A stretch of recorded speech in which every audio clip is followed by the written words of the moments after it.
The air was thick with anticipation. Inside the cavernous lecture hall at Harvard University, a hush fell over the students as Professor Matheson, the department's most renowned mathematician, stepped up to the podium. His reputation preceded him: tough, exacting, and unforgiving. He had taught at Harvard for decades, solving some of the world's most complex problems, and yet today, he was about to present one that no one had been able to solve in over 20 years. Today, he began, his voice steady but laced with excitement, we are going to tackle a problem that has stumped some of the brightest minds in mathematics. A problem so challenging that many have called it impossible. He glanced around the room, his piercing eyes locking onto his students. And I have no doubt that one of you in this room will solve it. It's just a matter of time. A few students exchanged nervous glances. This was it. The challenge that would set them apart, earn them acclaim, and perhaps even reshape the field of mathematics. But for now, they could only speculate on the nature of this enigma. Professor Matheson turned to the whiteboard, his chalk squeaking against the surface as he wrote the equation. The room seemed to hold its breath as the formula took shape, sprawling across the board in a way that made it look more like a jumbled mess of numbers than a solvable problem. It's called the Rohn equation, he continued, and it has defied solution for over 2 decades. Every attempt to unravel it has either ended in failure or in frustration. No one has cracked it. Until now. The class stared at the equation, unsure of whether to feel excitement or dread. The Rohn equation had become the stuff of legend, a puzzle that no one seemed able to unlock. And as the professor spoke of it, a mixture of awe and pressure filled the room. To solve this would be the academic achievement of a lifetime. But then, just as the tension reached its peak, a voice broke through the silence. A voice that didn't belong in this elite space. It was soft, but it carried an undeniable weight, cutting through the sophisticated air of Harvard like a knife. I think I know the answer. The entire room turned in shock. Every pair of eyes was now fixed on the source of the interruption. Standing at the back of the room, with her hands shoved nervously into the pockets of a worn denim jacket, was Emily Carter. Emily had never intended to speak up. She was still getting used to being here, at Harvard, among the smartest, most talented students in the country. She had spent most of her life in a small town in Nebraska, surrounded by wide-open fields, farm animals, and the constant hum of hard work. Her father, a man of few words but immeasurable strength, had raised her alone after her mother passed away when Emily was just a child. In her small town, there was little time for dreams beyond the farm, no time for mathematical theory or academic aspirations. Her world was defined by the seasons, by planting crops, and by tending to the land. Emily had always been a bright girl, but in a place where people saw farming as the only real path, her talents were often overlooked. Still, she had carried an instinctive knack for numbers, an ability to calculate crop yields and weather patterns with uncanny accuracy. But here, in Harvard's hallowed halls, Emily often felt like an outsider. She wasn't dressed in the latest fashion like the other students. Her accent was thick with the drawl of Nebraska, and her rural upbringing had earned her more than one raised eyebrow. Still, she had persevered. She worked tirelessly in her classes, putting in hours of study after her part-time jobs, determined to prove that she belonged. Now, standing before the class of elite scholars, the pressure was nearly suffocating. She hadn't meant to speak out. But when she saw the Rohn equation, when she recognized the patterns within the chaos, it all clicked into place. The problem, which had confounded some of the best minds in the world, was so simple to her that she had to speak. Professor Matheson raised an eyebrow, clearly skeptical. "Miss Carter," he said, his tone dripping with incredulity, "you claim to know the answer." Emily nodded, her heart pounding in her chest. "Yes. I think I understand it." There was a long pause before the professor responded, his voice cold. "And what makes you think you can solve a problem that has defeated mathematicians with decades of experience?" Emily swallowed hard, her hands trembling slightly as she stepped forward. "I grew up on a farm. My father taught me to think in patterns, how to calculate the weather, how to time the planting of crops, how to anticipate everything from crop rotations to the ebb and flow of seasons. You might not see it in this formula, but I do. The Rohn equation isn't just a puzzle, it's a reflection of the natural world. It follows a rhythm, a pattern that I've seen all my life. The room was silent, and Emily felt the weight of every skeptical stare on her. She could feel the judgment, the disbelief. She had never been given a chance in the world of academia, and now, in the most prestigious institution in the world, she was about to be dismissed as just another country girl who didn't know any better. But Emily didn't back down. She could feel her father's voice echoing in her mind, a steady reminder, you can do anything, Emily. You just have to believe in yourself. I'm not asking for anyone to take my word for it, Emily continued. I'll prove it. Let me show you the steps. Professor Matheson stared at her for a moment, his gaze unwavering.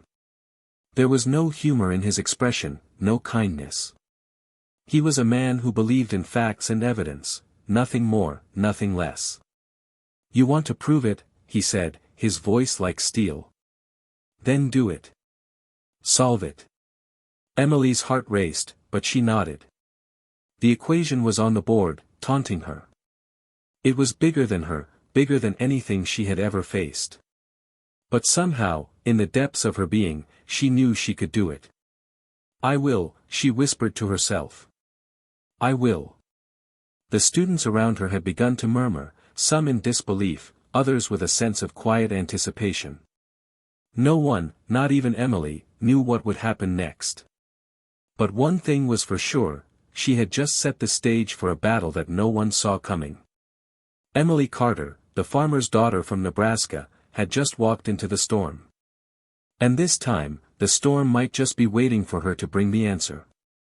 Hit subscribe and leave a comment with where you're watching from. This story might just spark a new beginning. What's one thing that always pushes you forward, even when things get tough? Emily Carter's world had never been one of fancy classrooms or polished boardrooms.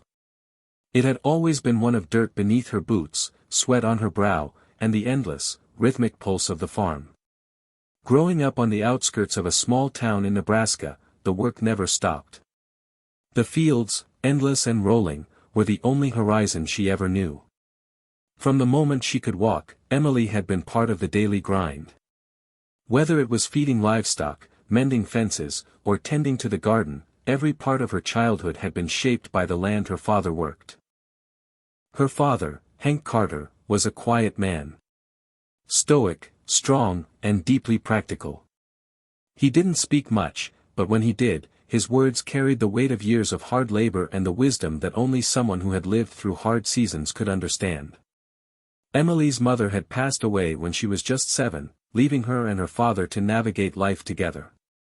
Though the loss of his wife was a wound that would never fully heal, Hank had poured his heart into raising Emily. He had taught her everything, how to read the weather like a book, how to handle machinery, and most importantly, how to think critically. Farming isn't just about plants and animals, he would say. It's about understanding the world around you, Emily. You've got to read the patterns, the signs. You've got to figure out what the world's telling you. As a child, Emily had been intrigued by her father's cryptic advice. But it wasn't until she got older that she realized how deeply it had shaped her mind. She had an innate ability to see patterns, whether it was the way crops grew, the behavior of the animals, or the cycles of the seasons. Her mind worked in ways that others couldn't always understand. While most of the kids in her class were figuring out math problems the traditional way, Emily was solving them by looking at the bigger picture, using logic and patterns that weren't always visible at first glance. Her teachers had recognized her talent early on, but in the small town of Bluefield, Nebraska, there was no room for a child to dream beyond the boundaries of the farm. No one really expected much more from Emily than to grow up, take over the farm, and eventually settle into the same life her father had lived. That was, until Emily started to dream of something else.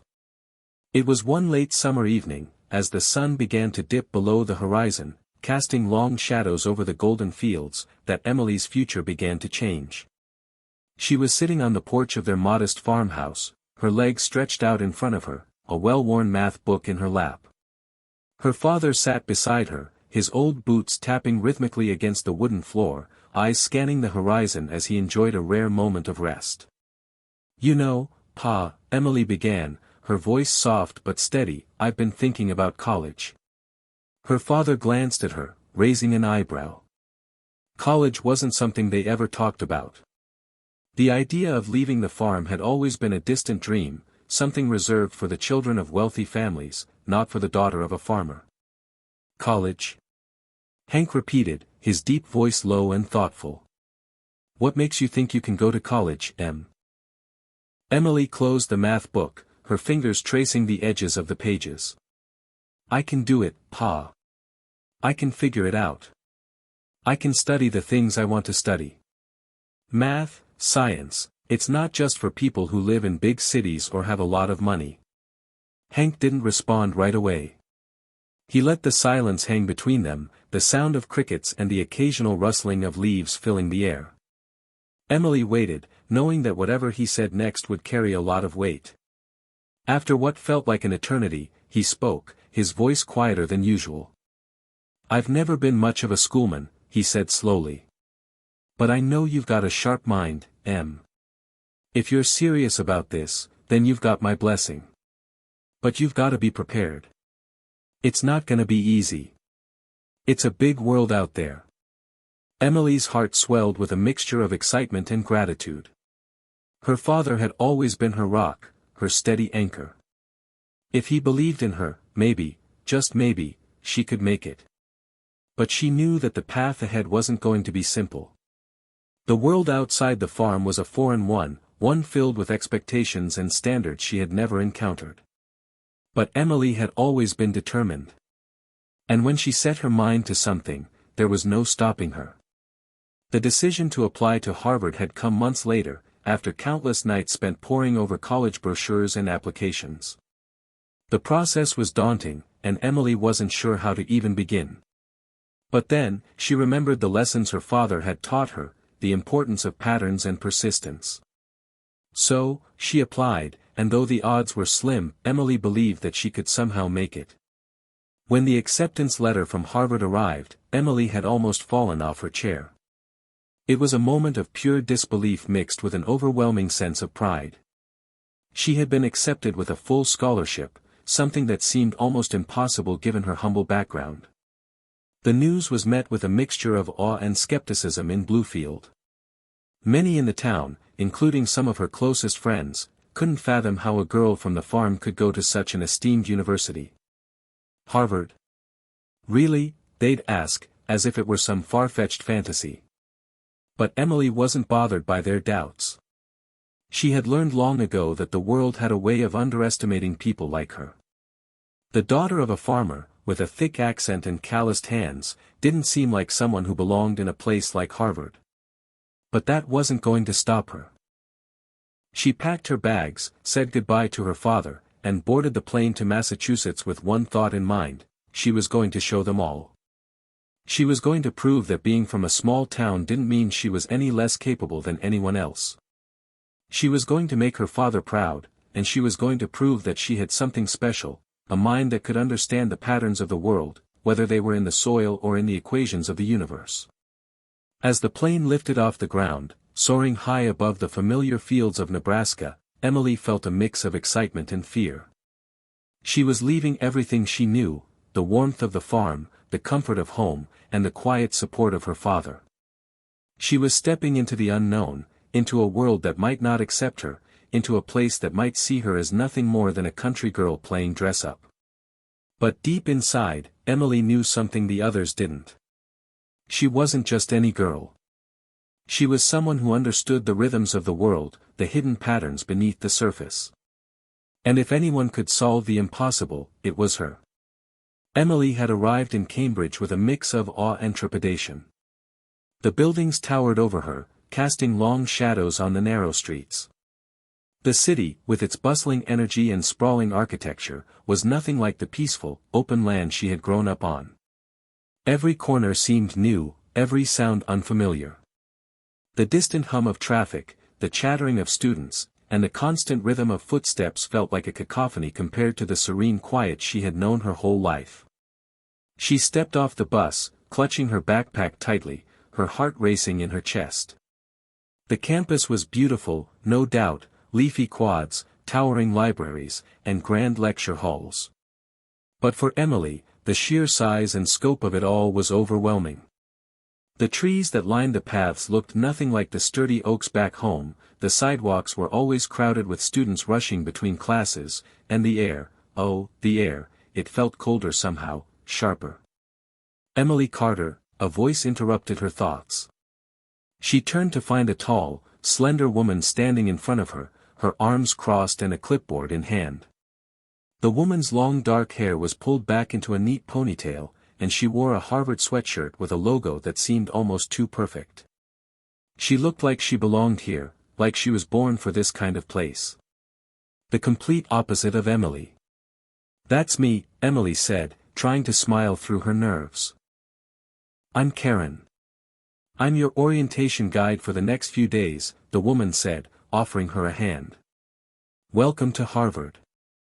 Emily shook Karen's hand, feeling the coolness of her touch. "Thank you," she murmured, trying to steady herself. She was nervous, but the woman's bright smile helped calm her slightly.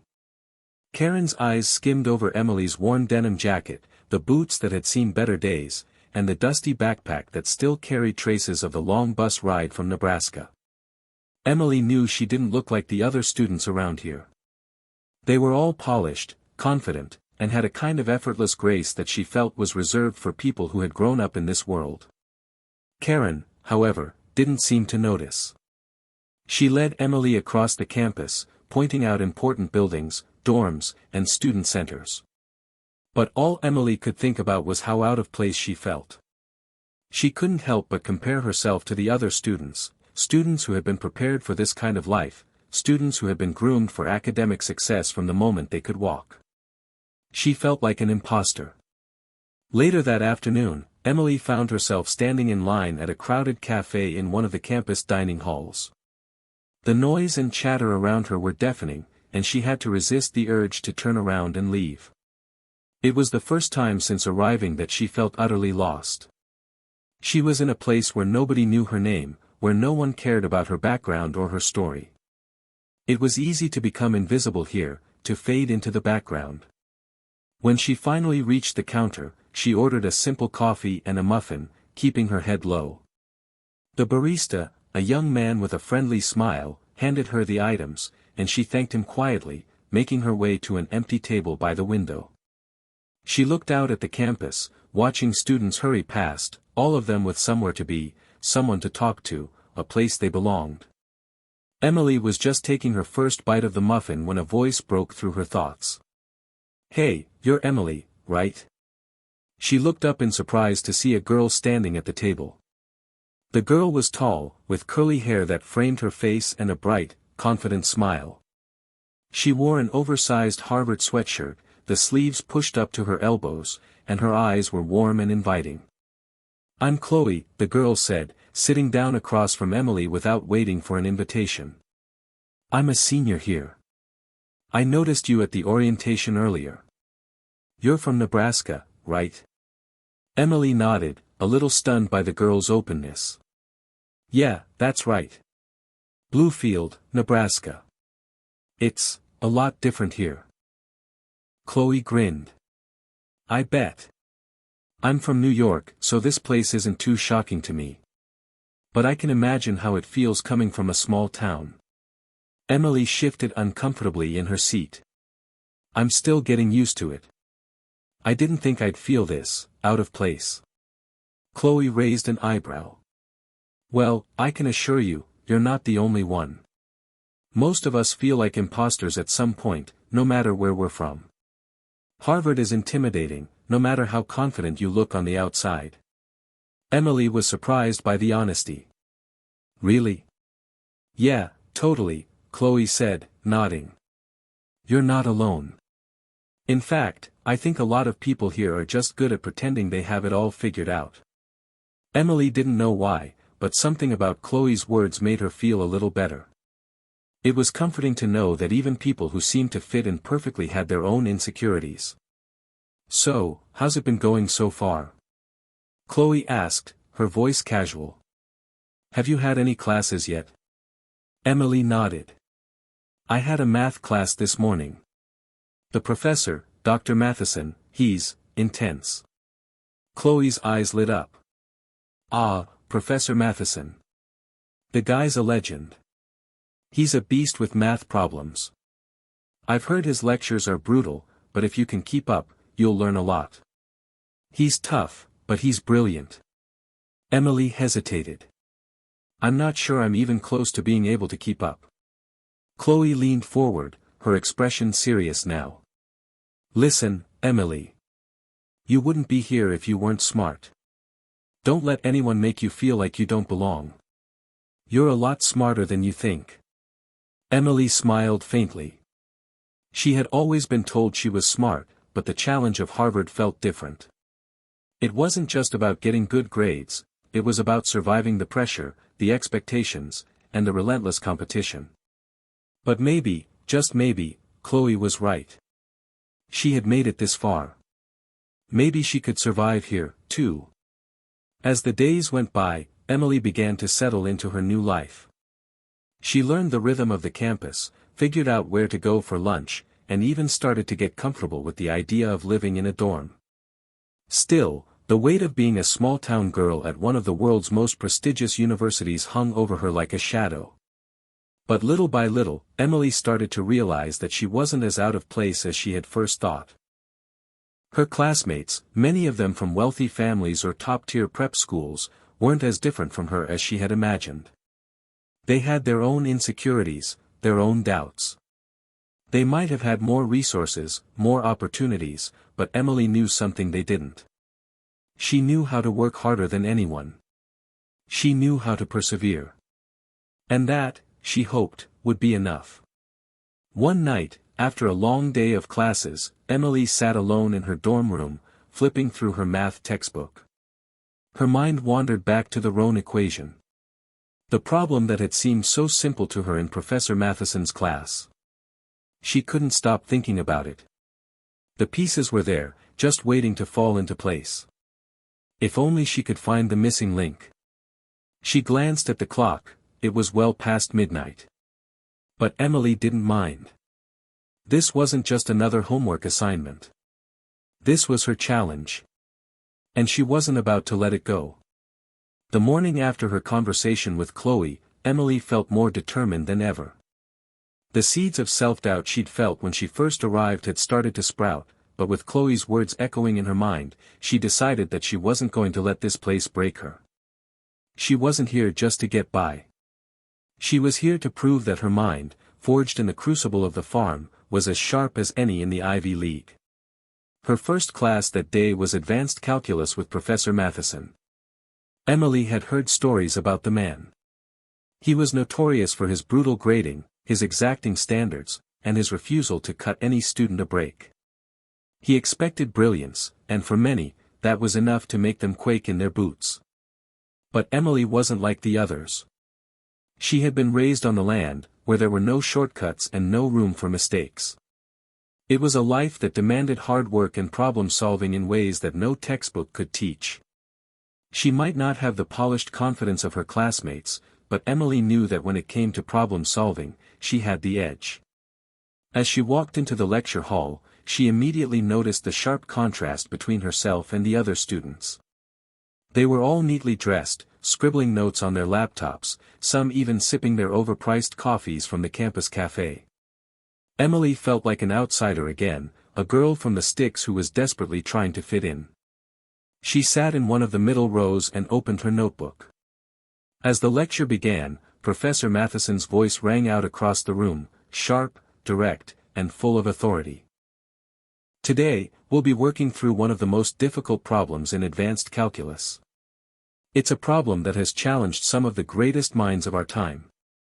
I'll give you a few hints, but beyond that, you're on your own. This is a test of your ability to think creatively and push the boundaries of what you think is possible. Emily straightened in her seat, the challenge sparking a fire within her. The problem, Professor Matheson explained, was an advanced application of the Rohn equation, a famous and complex mathematical formula that had stumped mathematicians for years. It was said that only a handful of people in the world could solve it, and it had become a kind of rite of passage for the brightest minds at Harvard. Those who could solve it were considered geniuses, capable of tackling the impossible. As the professor wrote the equation on the board, Emily felt a strange sense of clarity. The numbers and symbols, though complicated, seemed to call to her in a way that was familiar. She didn't feel the pressure like some of the other students around her. In fact, she felt oddly calm. Maybe it was because of the way she had grown up. Maybe it was because her entire life had been about solving problems that no one else could solve, problems with animals, weather, machinery, even the land itself. For a moment, she forgot where she was, forgot who was watching, and simply focused on the numbers. She could feel her mind working quickly, calculating, shifting, and weaving through the problem like it was second nature. There was something about this that was easy. She wasn't sure why, but the more she looked at the equation, the more the patterns emerged. She felt like a farmer staring at a field, waiting for the right moment to plant. The class continued around her, but Emily had already tuned out the noise. She was deep in the rhythm of the problem, her pencil moving rapidly across the paper. It felt almost like an instinct, like her brain had been trained to recognize these kinds of puzzles without ever being taught the traditional ways. The methods she used were different, unconventional, perhaps, but they worked. When the bell rang, signaling the end of the class, Emily realized with a jolt that she had completed the problem. Not just partially, but entirely. She had solved it. She stared at the equation in front of her, her heart pounding. The solution was elegant, simple even. But she knew it was right. The problem that had been designed to challenge the best and brightest minds of Harvard had been cracked by her. A girl from Nebraska. Emily glanced around the room, feeling the weight of the accomplishment settle in. A few students were still scribbling away, staring at their notebooks in frustration, their faces contorted in confusion. Others had packed up their things and left, clearly defeated. Professor Matheson was walking around the room, glancing at students' work with a critical eye. Her hands were shaking as she gathered her papers and stuffed them into her bag. She wasn't sure what to do with the solution yet. Should she hand it in? Would anyone even believe her?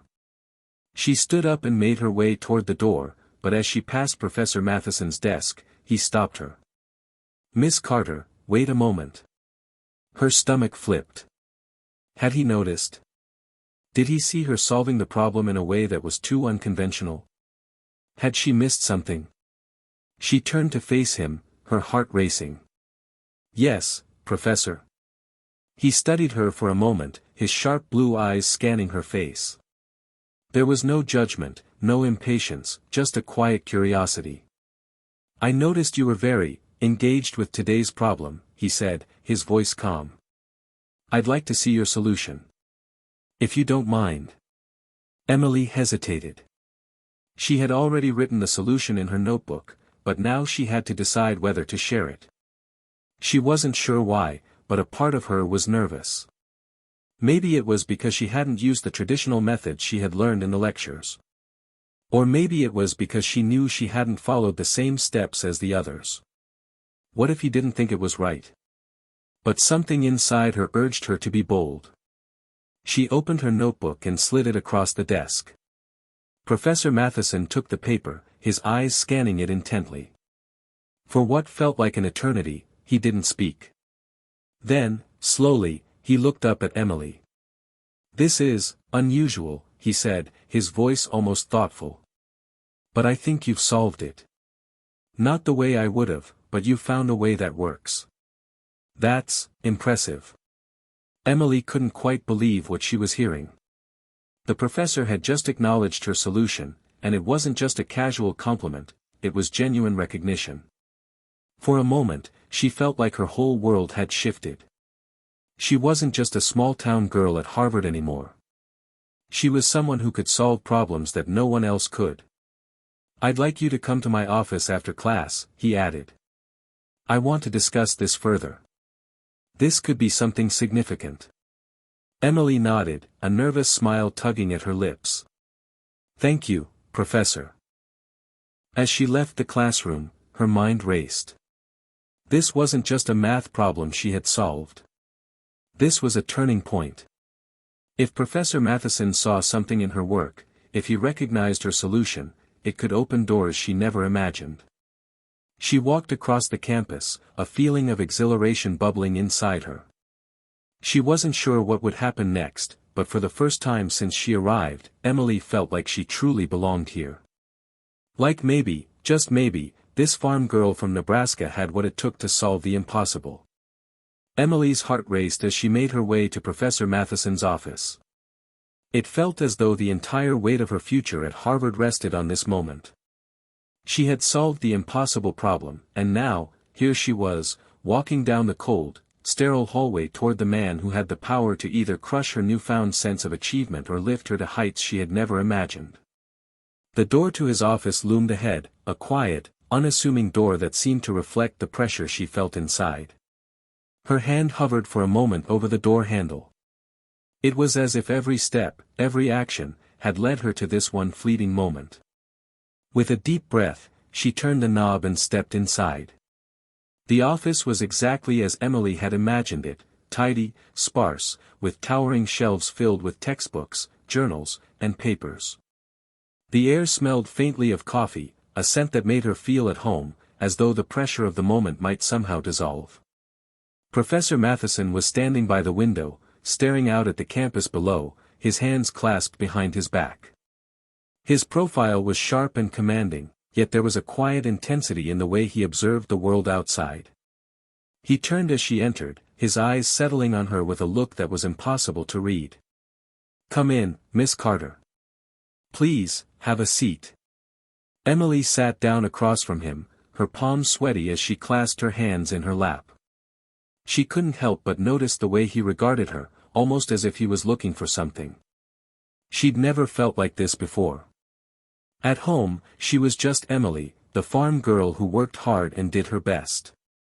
But here, in this room, she felt like an experiment being studied under a microscope. Professor Matheson took a seat behind his desk and picked up the paper she had handed him earlier.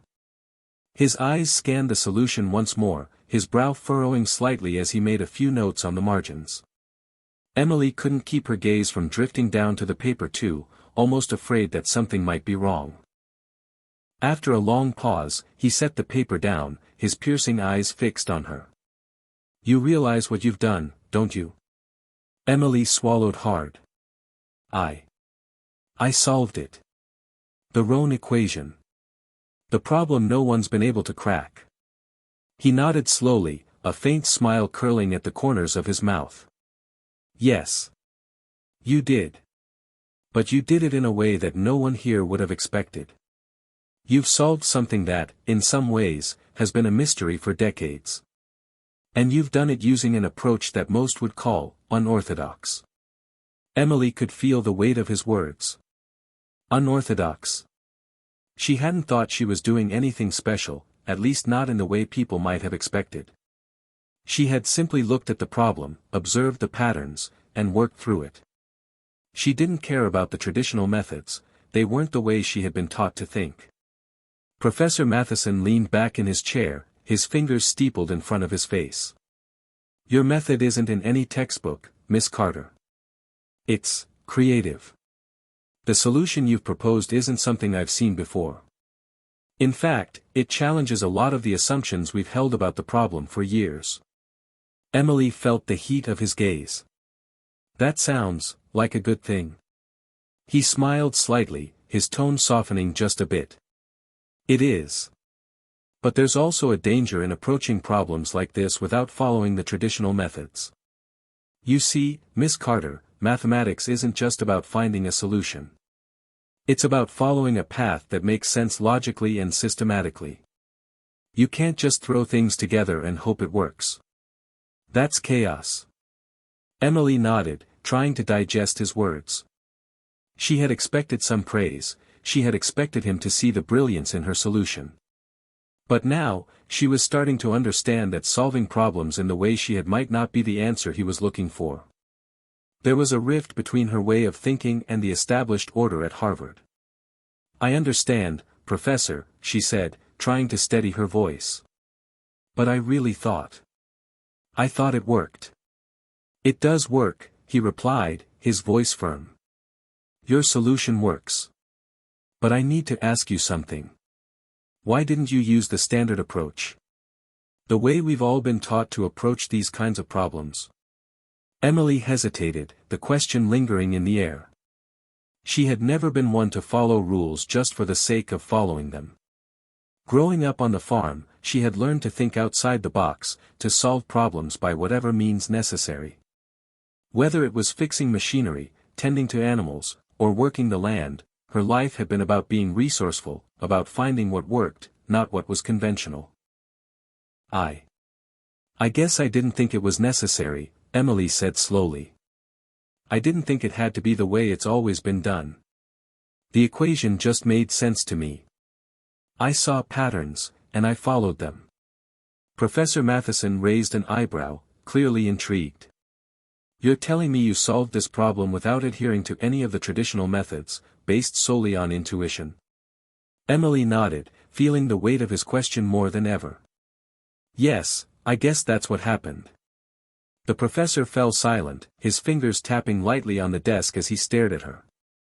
For a moment, it felt as if the entire room had frozen, as though time had stopped altogether. Emily could feel her pulse pounding in her ears. This was it. The moment of truth. Finally, he spoke.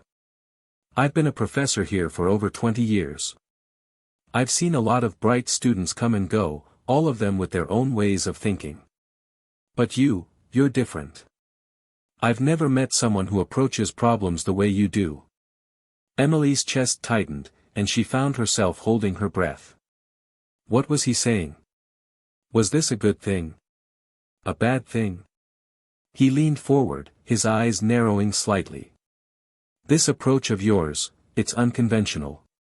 But that's exactly what might make it revolutionary. You're not just solving equations. You're challenging the very framework of mathematical thought. And that could be dangerous, if not handled correctly." Emily swallowed hard. She had never imagined that what she had done could have such weight. To her, it had been simple. Solve the problem. Do it in a way that felt right. But now, it seemed as if her solution was more than just a math problem, it was a potential breakthrough that could disrupt everything. Professor Matheson exhaled, sitting back in his chair. "This is where things get tricky. I can't make this decision alone. I need to see where this goes. I need to know if what you've discovered can hold up in the academic community." Emily felt a knot tighten in her stomach. "What does that mean?" "It means," he said, "that I want you to present your solution to a select group of mathematicians, people who are experts in the field. I need to know if your work is a fluke or if it's truly something that can change the way we understand the Rohn equation." Emily felt her head spin. "Present it to them? I'm just a freshman. I don't know if I can." "You can," Professor Matheson said, his voice firm. "You've already proven that you're capable of far more than you realize. This is your opportunity to show the world what you can do. It's your choice, of course. But I wouldn't want you to let this slip away." Emily's mind raced. This was bigger than anything she had imagined. She had solved a problem that could change the course of mathematical history, and now she was being given the chance to present it to experts. The idea was overwhelming, terrifying, and exhilarating all at once. "Thank you, Professor," she said, her voice barely a whisper. Professor Matheson nodded, his expression softening. "I'll arrange the meeting. We'll see where this goes." As Emily left his office, her mind was in a whirl. She had just been handed the opportunity of a lifetime. But now, she had to decide if she was ready to face the storm that was sure to follow. Emily's mind raced as she left Professor Matheson's office, her heart still pounding in her chest. The words he had spoken to her echoed in her head, "You've proven you're capable of far more than you realize." She felt as if the ground beneath her was shifting, as though her whole world was teetering on the edge of something monumental. Just a few days ago, she had been just another freshman trying to survive at Harvard. Now, she was on the verge of presenting her solution to one of the most challenging mathematical problems in history. But there was a gnawing fear deep within her, a fear that she hadn't quite been able to shake. She had always relied on her instincts, her intuition, but now she was stepping into uncharted territory. What if she had made a mistake? What if the experts laughed her out of the room? What if, despite everything, her solution was nothing more than an accident? Shaking the doubts away, she pulled out her phone and texted Chloe, "I just left Matheson's office. He wants me to present my solution to a panel of experts. Can you believe that?" She quickly typed another message, "I'm freaking out a little, but I'm also kind of excited. This could change everything." The response came almost immediately, "You've got this, Em. Seriously, if anyone can pull it off, it's you. Just breathe and trust yourself. You're a genius, don't forget that." Emily smiled at Chloe's words, but the smile didn't quite reach her eyes. Chloe had always been her biggest cheerleader, but even she couldn't fully understand the weight of what was happening. To Emily, it felt as though her whole life had just been turned upside down. As she walked across campus, her mind wandered to the weeks ahead. There would be meetings, discussions, debates, things she had never experienced before. She had solved the problem, yes, but she had also just opened the door to a whole new world of intellectual scrutiny. It was one thing to solve a problem in private, but it was another thing entirely to present it to the world and have experts dissect it. Emily was no stranger to hard work and uncertainty, but this was different. This was Harvard. Her thoughts were interrupted when her phone buzzed again. Chloe had sent another message, "You know, I was thinking about what you said before, about trusting yourself. This is your moment. You've spent your whole life proving yourself on the farm, and now you're about to prove yourself here, too. You've got the guts, Em. You've always had the guts." Emily's heart swelled at Chloe's words. She had always been the quiet, hard-working girl from a small farm, never expecting much recognition. But Harvard had a way of making even the simplest people feel small, at least, that's how it had felt to her in the beginning. Now, as she approached the steps of her dorm, something shifted inside her. Maybe Chloe was right. Maybe it was time to stop second-guessing herself. Maybe she had more to offer the world than she had ever allowed herself to believe. She entered her dorm room and dropped her bag on the bed. Her mind was a whirlwind of thoughts, but she knew there was no turning back.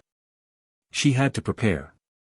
She needed to dive deeper into the Rohn equation, refine her approach, and make sure she could explain every aspect of her solution clearly and confidently. That night, Emily stayed up late, poring over her notes, the textbooks she had borrowed from the library, and even some old research papers she had found in a corner of the campus archives. She wasn't just going to show up and hope for the best, she was going to own this. She had to. This was her shot. Hours passed, and the pile of empty coffee cups around her only grew. By the time dawn began to break over the horizon, Emily had reworked her solution, added a few new insights she hadn't considered before, and reviewed the critical aspects of her reasoning that could be questioned. She wasn't just prepared to defend her answer, she was prepared to teach it. The next day, Emily found herself standing outside a large, intimidating conference room in the heart of Harvard's mathematics department. This was where the experts would meet, where the fate of her solution would be decided. She could hear voices inside, the murmur of conversation, the shuffle of papers, and the occasional burst of laughter. She felt a surge of nerves and excitement. As she stood there, she caught sight of Chloe coming toward her from the hallway. Her friend's face was a mix of excitement and concern, but when she saw Emily, a wide grin spread across her face. "You're here," Chloe said, her voice light and teasing, but Emily could hear the edge of pride in it. "I can't believe it's really happening." Emily nodded, trying to hide the nervousness she felt. Yeah, me neither. But it's happening. Chloe gave her a quick hug. You're going to crush it, Em. Just remember to breathe. They're just people, smarter, older, more experienced, but still just people. And you're smarter than most of them, anyway. Emily chuckled, grateful for the encouragement. Chloe was right. These experts might have decades of experience in mathematics, but Emily had something they didn't, a fresh perspective. She had solved the problem in a way that no one else had. It might be unconventional, but that didn't make it wrong. Just then, the door to the conference room opened, and a tall man with glasses and a neatly pressed suit appeared. He looked at Emily with an air of both curiosity and impatience. Miss Carter. Professor Matheson is expecting you, he said, motioning for her to come inside. Emily took a deep breath and followed him into the room, her heart pounding in her chest. Inside, the panel of experts sat at a long, sleek table, their eyes flicking up as she entered. They looked intimidating, older, with years of academic accolades on their resumes, but Emily squared her shoulders and reminded herself of one thing: she belonged here. Professor Matheson was seated at the head of the table, his expression unreadable. Welcome, Miss Carter, he said as she sat down. This is your moment. Present your solution. As Emily looked around the room, she saw the faces of mathematicians who were revered in the academic world. Their gazes were sharp, skeptical, and yet somehow intrigued. Emily knew this was not going to be easy. But she was ready. She had worked for this moment, fought for it. And as she stood up to present her solution, she realized something: it didn't matter how they reacted. What mattered was that she had solved the problem. That was her truth, and nothing, no one, could take that away. The room was silent, every eye fixed on Emily as she stood at the front of the conference room. The sharp hum of the projector was the only sound, a faint reminder of how much was at stake in this moment. Behind her, the large screen displayed the complex Rohn equation, and below it, her proposed solution, the one she had worked tirelessly on for weeks, the one that had earned her the chance to present here today. For a moment, Emily froze, her heart racing in her chest. The panel of experts, seated at the long, polished table before her, waited expectantly. The weight of their scrutiny pressed down on her. She could feel the sweat beginning to form on the back of her neck.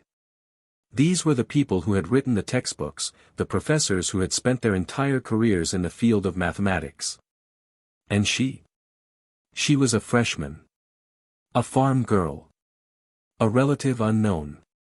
But then she remembered what Chloe had said: they're just people. Emily straightened her back, took a deep breath, and began. I'm Emily Carter, she started, her voice steady despite the nerves churning inside her. And today, I'm here to present a solution to the Rohn equation that I believe could change how we approach this problem, perhaps even how we approach mathematics itself. She could see some of the mathematicians exchange skeptical glances, their brows furrowing as they studied her with interest. But she didn't let it deter her. She wasn't here to convince them right away. She was here to present the truth, her truth, and let the math speak for itself. Now, as we all know, the Rohn equation has been unsolved for decades. It's one of the most complex mathematical challenges of our time, and many have tried and failed to crack it. The standard approach involves a very specific set of algorithms and methodologies, which, until now, have been considered the only way to approach this problem, Emily continued, pacing slowly in front of the projector, her hands moving as she spoke, trying to keep her nerves in check. But what I've found is that the equation can be solved through a different lens. A lens that doesn't rely on the traditional methods, but instead focuses on the inherent symmetries and patterns that are embedded in the problem. Emily paused for a moment, allowing the room to absorb her words. She could see that some of the faces had softened slightly, though they still held an air of caution. I've applied a geometric approach, she said, pointing to the screen, where a series of intricate geometric diagrams appeared. By analyzing the structure of the equation from a spatial perspective, rather than a purely algebraic one, I've been able to break down the complex relationships between the variables in a way that was previously overlooked. She paused again, letting the weight of her words settle in the room. Emily was acutely aware of the eyes on her, but she pushed forward. She had spent too many sleepless nights working on this, too many hours grappling with the equation, to back down now. Here's the breakthrough, she said, clicking through to the next slide, which showed a simplified version of her approach. I've identified a set of hidden symmetries within the equation, which can be harnessed through a combination of non-Euclidean geometry and advanced calculus. This allows us to unlock the solution, which, until now, has seemed impossible.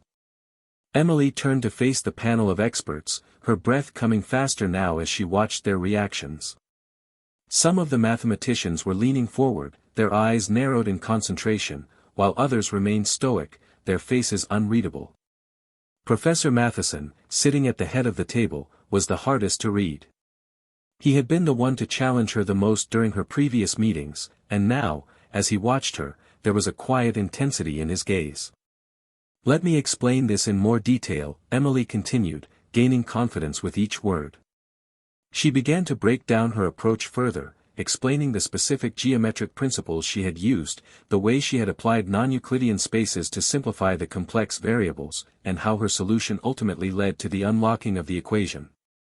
It wasn't a textbook solution, far from it, but it worked. As she spoke, Emily could see some of the mathematicians taking notes, some nodding slowly, as though they were beginning to understand what she had done. It was a long shot, she knew that, but she had to believe that the math spoke for itself. Finally, after what felt like an eternity, Emily concluded, in conclusion, the Rohn equation is solvable, but only if we are willing to break free from the rigid boundaries of traditional methods. It's not about using the tools we've always used, it's about finding new tools, new perspectives, and seeing the problem in a way no one has before. There was a long pause after she finished speaking. Emily's heart pounded in her chest as she waited for a response. The room was eerily quiet, the silence stretching on longer than she was comfortable with. Then, Professor Matheson stood, his chair scraping slightly as he rose to his feet. His eyes were fixed on her, his expression unreadable.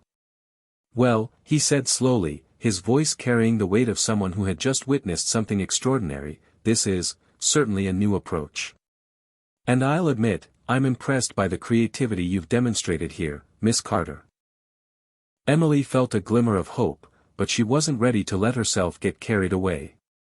She knew there was still a long road ahead, this was just the beginning. The other panel members began to speak, offering their thoughts and questions. One of the older professors, a man with a thick beard and glasses perched on the tip of his nose, raised his hand. Miss Carter, he said, his voice thoughtful, I must admit, I find your approach unconventional. But it's not without merit. I'd like to see further exploration of the geometric methods you've used. If this holds up under deeper scrutiny, it could indeed be groundbreaking. Emily nodded, trying to keep her composure. Thank you, Professor. I've already started compiling additional data and refining the solution. I'm happy to collaborate further and answer any questions. Another mathematician, a woman with short, gray hair and a no-nonsense demeanor, chimed in. I'd like to know more about your application of non-Euclidean geometry in the solution. It's not something we typically associate with this kind of problem. Emily took a deep breath, feeling the weight of their questions. This wasn't going to be easy. They weren't ready to just accept her solution, they needed proof, reassurance that it was legitimate. But Emily was ready. She'd done the work. She had the answers. I'd be happy to explain, she said, stepping forward and bringing up another slide that outlined her reasoning in greater detail. She began to walk the panel through the nuances of her approach, answering their questions one by one, holding her ground as they pushed her for more. It wasn't just the presentation of the solution that mattered, it was her ability to defend it. And Emily was starting to realize that this, too, was part of the journey. The Rohn equation might have been unsolved for decades, but if she could show them how it could be solved in a new way, she might just change everything. As the meeting drew to a close, the tension in the room began to ease. The panel members continued to ask questions, but their skepticism had faded somewhat, replaced by genuine curiosity. Professor Matheson, who had been quiet for most of the discussion, finally spoke again. "I think it's clear," he said, "that you've brought something entirely new to the table, Miss Carter. We'll need to conduct further evaluations, but I believe you've opened a door that many of us didn't even know was there." Emily could hardly believe what she was hearing. The experts, people who had spent their entire careers solving problems like this, were actually considering the possibility that she had found something groundbreaking.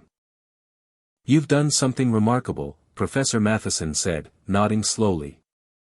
"Let's see where this goes." The days following the presentation were a blur. Emily had expected immediate feedback, maybe even a clear answer from the panel. But instead, everything seemed to fall into a strange, suspended silence. The experts had promised they would review her solution thoroughly, but the waiting was driving her mad. Each day, she returned to her dorm room, hoping for an email or a message, anything that would tell her where she stood. Every time her phone buzzed, her heart leapt, only for the disappointment to set in when it was just another message from Chloe or a random notification from Harvard's student portal. It had been 4 days since the presentation. 4 days of wondering if she had actually achieved something monumental or if she had just made a fool of herself in front of the brightest minds in mathematics. The doubt, the uncertainty, was gnawing at her. Chloe had been trying to keep her grounded, as usual. Every time Emily sent a message complaining about the silence, Chloe would remind her, "Good things take time. These people don't just give out answers easily. It's a process." Emily would nod, pretending to believe it. But deep down, she couldn't stop thinking, what if they don't see the value in my solution? What if I was wrong? She had never been this exposed, never had her work so intensely scrutinized. Back on the farm, when things got tough, it was just a matter of getting up early, putting in the hours, and pushing through. There was a certain rhythm to life there, a certain predictability. But this world of academia, of Harvard's intense pressure, was a whole new beast. As she sat in the university library one afternoon, surrounded by stacks of papers and her laptop open with a dozen different articles, Emily couldn't shake the feeling of being on the precipice of something big, though whether that something was success or failure was still uncertain. Then, as if the universe had decided to grant her a moment of clarity, an email notification popped up on her screen. It was from Professor Matheson.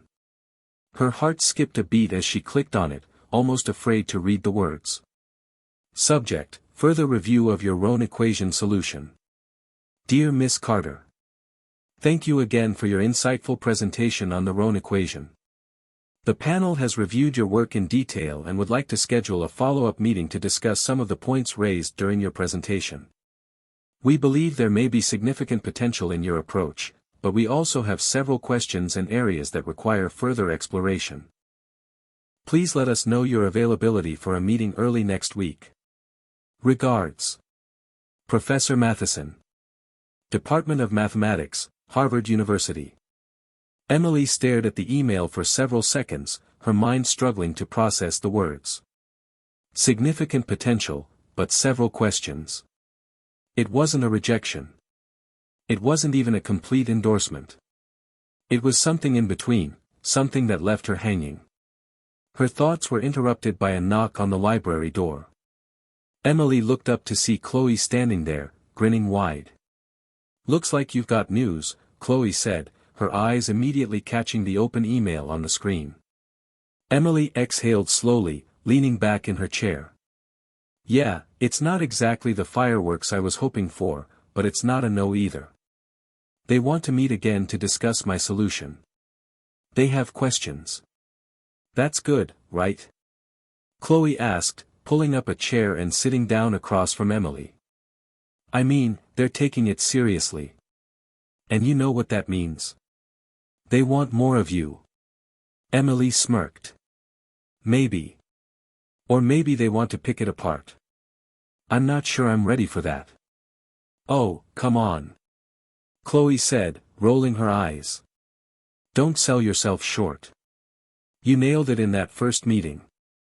You showed them a different way of thinking, something they weren't expecting. They're probably just trying to figure out how this fits into the bigger picture. They need time to process it. Emily sighed and ran a hand through her hair. You really think so? I know so, Chloe replied confidently. Look, you've done something they couldn't have imagined. Trust in that. Trust that you've got the right solution. And when they ask you those questions, just answer them. You've already done the hard part. Emily smiled faintly, grateful for her friend's encouragement. But even Chloe's positivity couldn't shake the nerves that had started to bubble up again. The follow-up meeting was going to be a make-or-break moment. She had to prove she wasn't just some lucky freshman who had stumbled onto a solution by accident. After a few moments of quiet reflection, Emily closed her laptop and packed up her things. I guess there's no point in overthinking it. I'll prepare for the meeting and see where it goes. Chloe stood up with her, putting an arm around her shoulder as they walked out of the library together. That's the spirit. And you know what? If they're asking questions, that means they're invested. They see something in your solution. They wouldn't waste their time otherwise. Emily nodded, feeling a little more at ease. Maybe Chloe was right. Maybe this wasn't the end of the road. Maybe it was just the beginning. That night, as Emily sat in her room trying to work through some additional details of her solution, her phone buzzed again. This time, it was a message from Professor Matheson. Subject: Follow-up meeting on Rohn equation solution. Dear Miss Carter. We have reviewed your proposed solution further and would like to meet with you on Monday, at 2 p.m., to discuss some points in more depth. The meeting will be held in room 214 of the mathematics department. We look forward to hearing more about your findings. Regards. Professor Matheson. It was official. The meeting was scheduled. Emily exhaled deeply, feeling a strange mixture of excitement and dread. This was it, the moment where everything could change. But this time, she felt more confident. She had proven she could solve the equation. Now, she just had to prove that it was real, that it worked, and that it was worthy of their attention. She set the phone down on the desk and stared out the window, the early evening light casting long shadows over the campus. This was the calm before the storm, the time to gather her thoughts, refine her arguments, and steel herself for what was coming next. The storm would hit soon enough, but Emily wasn't afraid. She had come this far. Now, all she had to do was stay true to the work, stay true to herself, and the rest would fall into place. The following Monday felt like a strange blur. The morning passed in a haze of last-minute revisions, packing her notes, and running through potential questions the panel might ask. Emily had spent hours preparing for this meeting, but despite all the time she'd put in, her nerves had grown worse. She was about to sit across from the top minds in mathematics once again, only this time, they'd already seen her solution. They didn't need convincing, at least, not at first, but now it was about answering the hard questions, the ones that would either solidify her position or tear it down. By the time the clock struck 1:30 p.m., Emily felt like she was ready to burst. Chloe had insisted on walking her to the meeting, offering little pep talks along the way. You've got this, Em. Just stick to your guns, Chloe said with a wink as they stood in front of the mathematics department's main building. Easier said than done, Emily muttered, though she appreciated her friend's unwavering confidence. I'll be right here after the meeting. I'll buy you coffee no matter what happens. Emily gave Chloe a weak smile before heading up the stairs, her mind racing. When she reached room 214, the door was slightly ajar, and Emily paused for a moment, taking a deep breath to calm herself before entering. The room inside was just as intimidating as the last time, filled with rows of black chairs, a projector in the corner, and a long table with the 5 panelists already seated.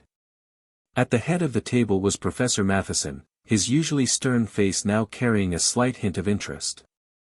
Emily's eyes flicked around to the other members, Dr. Alvarez, who had been intrigued during the first meeting, Professor Harkness, a known skeptic of any unconventional ideas, and the other 2 experts whose names she had only recently learned. Miss Carter, Professor Matheson greeted as she stepped in. "Please, take a seat. We're ready to continue." Emily nodded and made her way to the empty chair at the front of the room, feeling the eyes of all 5 panelists on her. There was a tension in the air, but it wasn't the harsh kind. It was something else, a cautious curiosity. She set down her bag and took a seat, her heart pounding as she smoothed her palms over the table. "Thank you for meeting with me again. I appreciate the opportunity to discuss my solution further." Professor Matheson gave a small nod. "Of course. We've spent the last few days analyzing your proposed solution to the Rohn equation, and we believe we have a solid understanding of what you're presenting. However, there are a few areas we'd like to explore more deeply. You've shown a new way of thinking, and we're intrigued by the potential of your work. But before we move forward, we have a few questions." Emily swallowed, her stomach tightening. She nodded, trying to keep her voice steady. "I'm ready for your questions." Dr. Alvarez, a middle-aged woman with dark hair and glasses, spoke first. "The biggest point of interest in your solution is the use of non-Euclidean geometry to analyze the equation. Typically, the Rohn equation has been approached with a more traditional algebraic framework. What led you to explore a completely different direction?" Emily took a deep breath before answering. She had rehearsed this, but it was still a challenge to explain her thought process so succinctly. "I've always believed that some of the most groundbreaking solutions come from thinking outside the box," Emily began, "and when I first looked at the Rohn equation, I realized that it wasn't just a series of variables, it was a geometric structure in disguise. I started with the assumption that perhaps traditional methods were too rigid. I wanted to explore whether there were hidden patterns, symmetries, or even relationships within the equation that could only be uncovered through a different lens." She glanced at Dr. Alvarez, hoping her words had landed. The woman's gaze softened, but she still looked skeptical. "You mentioned hidden symmetries," Dr. Alvarez said. "How exactly did you identify them? Was it a specific method, or did you rely more on intuition?" Emily's pulse quickened, but she kept her composure. "It was a combination of both. I used a technique called projective geometry, which allowed me to study the equation from a more abstract, multidimensional perspective. By treating the equation as a geometric object, I was able to isolate certain relationships that weren't apparent when I approached it algebraically. It was as if the equation itself was trying to tell me something, and the more I studied it, the clearer the patterns became." Professor Harkness, the skeptical one, raised an eyebrow. "You're asking us to accept that a mathematical problem of this magnitude can be solved by intuition and a few abstract geometric principles?" Emily felt a surge of frustration, but she tempered it, choosing her words carefully. "It's not just intuition. It's grounded in established mathematical principles, non-Euclidean geometry, calculus, and advanced algebra. But those principles alone weren't enough. I had to approach the equation from an unconventional angle, one that most others hadn't considered. It was about looking at the equation as more than just numbers, it was about understanding its shape, its form, and how those shapes interacted." Professor Matheson leaned forward, clearly intrigued. "But how can we be certain that this approach is viable? The Rohn equation is considered unsolvable for a reason. The algorithms that have been used in previous attempts haven't been able to crack it. What makes your method different?" Emily took another deep breath. This was the hardest question so far. "What I'm proposing isn't a simple tweak to the existing methods. It's a paradigm shift. I'm not just suggesting an incremental change. I'm saying that the problem itself has been misframed. The equation's true solution wasn't going to be found by doing the same thing over and over. We had to change how we were looking at it." She paused, meeting each of their eyes in turn. "I've been testing my solution with smaller, simplified versions of the Rohn equation. So far, the results have been consistent. I'm confident that the same approach will work with the full equation. But yes, I understand that we need further testing to verify it. I'm not asking you to accept this blindly. I'm asking you to trust the method enough to take it further, to run additional tests. There was a brief silence as the panelists exchanged glances, processing her words. Emily could feel the weight of the moment pressing down on her. This was it, the critical moment when her solution would either be accepted or dismissed. Finally, Professor Matheson spoke. Your confidence is admirable, Miss Carter. And you've certainly given us a lot to think about. We believe there's enough merit in your solution to proceed with further investigation.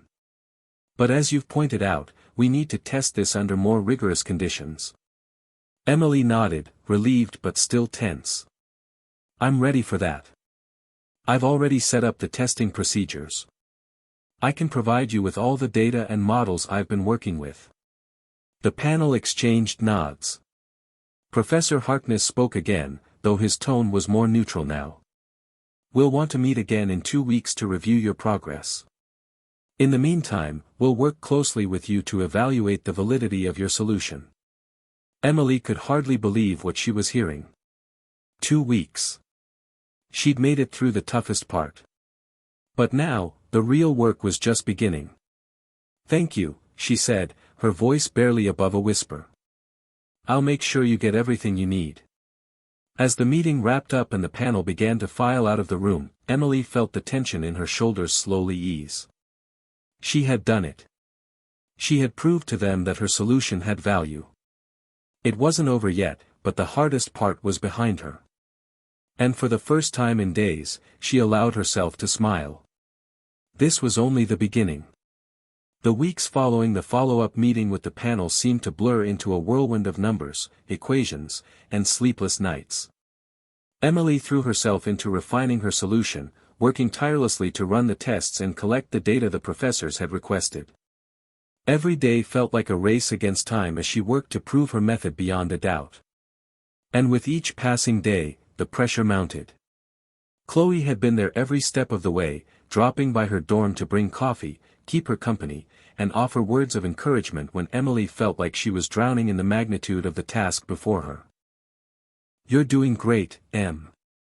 Just breathe, Chloe would remind her, always with that trademark optimism that Emily had come to rely on. But even Chloe's relentless positivity couldn't shake the overwhelming feeling of doubt that crept up on Emily whenever she stopped to think. This wasn't just about passing an exam or completing a class project. This was the Rohn equation, the very equation that had stumped the brightest minds in mathematics for decades. And now, Emily was attempting to do what no one else had ever managed. What if I'm wrong? That question would echo in her mind every time she sat down to write out another calculation or analyze yet another result. What if she was only seeing patterns where none existed? What if, at the end of it all, the professors would find out that her solution wasn't as revolutionary as she had hoped? It was on the 10th day after the meeting that Emily finally had something concrete to present. She had spent every available moment running the tests, tweaking her methodology, and ensuring the numbers matched the predictions she had made in her original proposal. There was no room for error. It had to be perfect. After a long night spent fine-tuning the final set of data, Emily sat back in her chair, staring at the screen. The results were clear. The solution she had proposed, her approach to solving the Rohn equation, had held up under the rigorous tests. It wasn't just a fluke. It was real. Her phone buzzed on the desk, interrupting her reverie. She glanced at the screen and saw a message from Professor Matheson. Subject, request for meeting, next steps in the Rohn equation investigation. Dear Miss Carter. We have reviewed the initial set of tests you provided, and we are pleased with the progress you've made. However, we require a further meeting to discuss the next steps, as we believe we may be nearing a critical breakthrough. Please join us in room 214 tomorrow at 10 a.m. for an in-depth discussion. Best regards. Professor Matheson. Her heart skipped a beat. Tomorrow. The professors wanted to meet again. This was it, the moment she had been waiting for, the moment when she would either prove that her solution could change everything or come face to face with the harsh reality that she had missed something critical.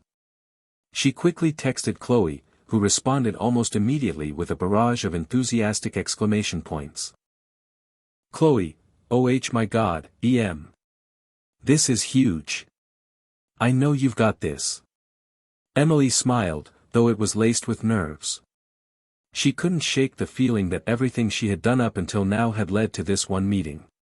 She was about to lay her work, her heart, and her mind bare before the panel of experts, and she wasn't sure if she was ready. The next morning, Emily dressed carefully in a simple but professional outfit, her mind racing with 1,000 thoughts. It had been over 2 weeks since her initial presentation, and during that time, she had learned so much, not just about the equation itself, but about herself. She was far more resilient than she had thought. The constant pressure, the doubts, the overwhelming stress, all of it had somehow transformed her into someone she hadn't fully recognized before. Someone who could face the most terrifying challenges head-on. Chloe sent her a final text as she was about to leave. Chloe, go in there and own it. I'm rooting for you. The moment she walked into room 214, Emily could feel the weight of the moment. The 5 professors were seated around the table again, but this time, the mood in the room was different. There was no immediate skepticism in their eyes. No condescension. Instead, they looked at her with something else, something between curiosity and respect. Professor Matheson, ever the composed leader, greeted her with a nod. Miss Carter. Good to see you again. Please, have a seat. Emily sat down at the front of the room, setting her bag on the floor beside her. This time, she felt more prepared, more confident, if only slightly. She had done the work, she had gathered the data, and now all she had to do was present it as clearly as she could. Professor Matheson cleared his throat and began. First, I'd like to commend you on the diligence with which you've approached this problem. Your testing was thorough, and we've all had a chance to review the data. It's clear that your solution has potential. But there are still some important questions to address before we can move forward with any official conclusions. Emily nodded, feeling a tight knot form in her stomach. This was the part that made her nervous, the part where her solution would either be validated or torn apart. Dr. Alvarez spoke next. The initial tests you've provided are promising. However, they are not comprehensive enough to confirm the validity of your method across all versions of the Rohn equation. We need to conduct further tests using more complex variables. I would also like to discuss the long-term applicability of your approach.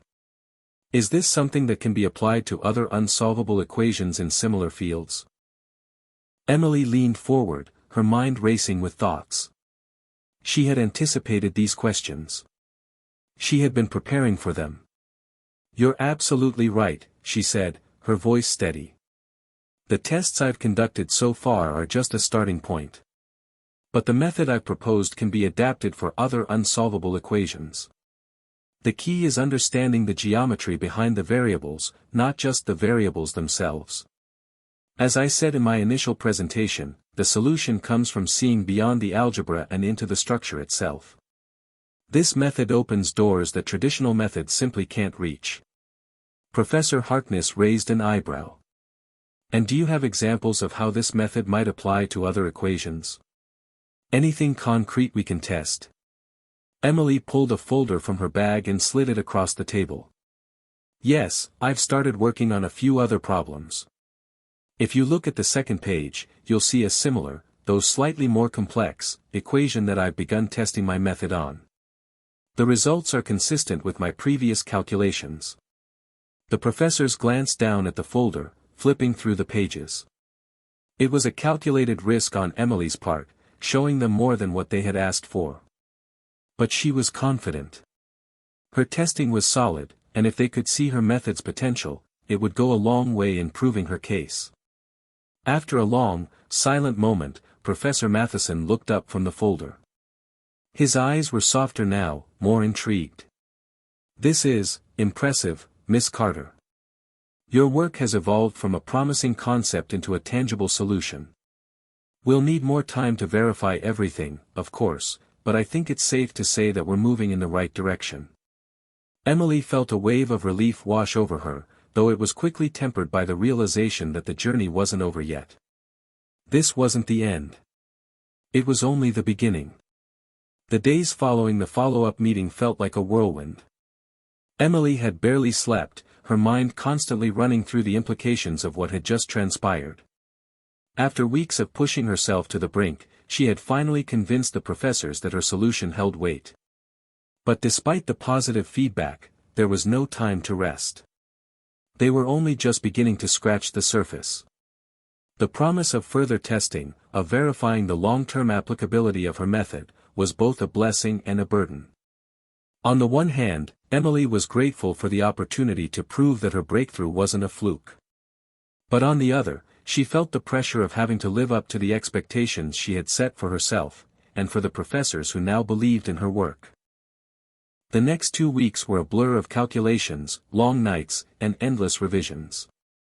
Emily's dorm room became a chaotic mess of empty coffee cups, stacks of papers, and sticky notes scribbled with half-formed thoughts. Chloe continued to check in regularly, offering her support, though Emily could sense the toll the stress was taking on her friend as well. "You need a break, Em," Chloe would say during their late-night study sessions. "You're going to burn out before the tests even finish. Maybe take a walk, or get some fresh air." "I don't have time for that right now," Emily would reply, barely lifting her eyes from the screen. "I need to get this right." Chloe would sigh, knowing there was no point in arguing when Emily was this focused. But Emily wasn't just focused, she was obsessed. She knew that if she failed now, the opportunity of a lifetime would slip through her fingers. One afternoon, as Emily sat hunched over her laptop, the door to her room creaked open, and Chloe stepped inside, carrying a large coffee cup in her hands. "I brought you your favorite," Chloe said, setting the cup down beside her. "And I'm pretty sure you haven't left this room in 48 hours. Emily glanced up, her eyes red from exhaustion, but she managed a small smile. "Thanks, Chloe. You're a lifesaver." Chloe sat down on the edge of her bed and watched Emily work for a few minutes. There was an air of quiet determination about her friend, but Chloe could see the toll it was taking. "I'm starting to worry about you," Chloe said softly. "You're doing amazing, but you're not invincible. You need to get some sleep. If you want to really crack this, you need to be at your best." "I know. I can't stop. It's like I'm so close, but I can't quite reach it yet. There are still so many variables, and if I make one mistake now, it could all fall apart." Chloe nodded, understanding. "Just don't let it consume you. You've already proven something incredible. You've got this. You just need to trust that the work you've done will pay off." Emily sighed, leaning back in her chair. She ran a hand through her hair, feeling the weight of Chloe's words. It was true, she had already accomplished something few people in her field could even dream of. But the fear of failing now, when she was so close to something groundbreaking, was paralyzing. "I don't know, Chloe. What if I'm just chasing something that doesn't exist? What if I'm wrong?" Chloe's voice was firm as she spoke. "Emily, you're not wrong. You've already shown that. Look at what you've done so far. You've already changed the way they're thinking about the Rohn equation. That's huge. Don't sell yourself short."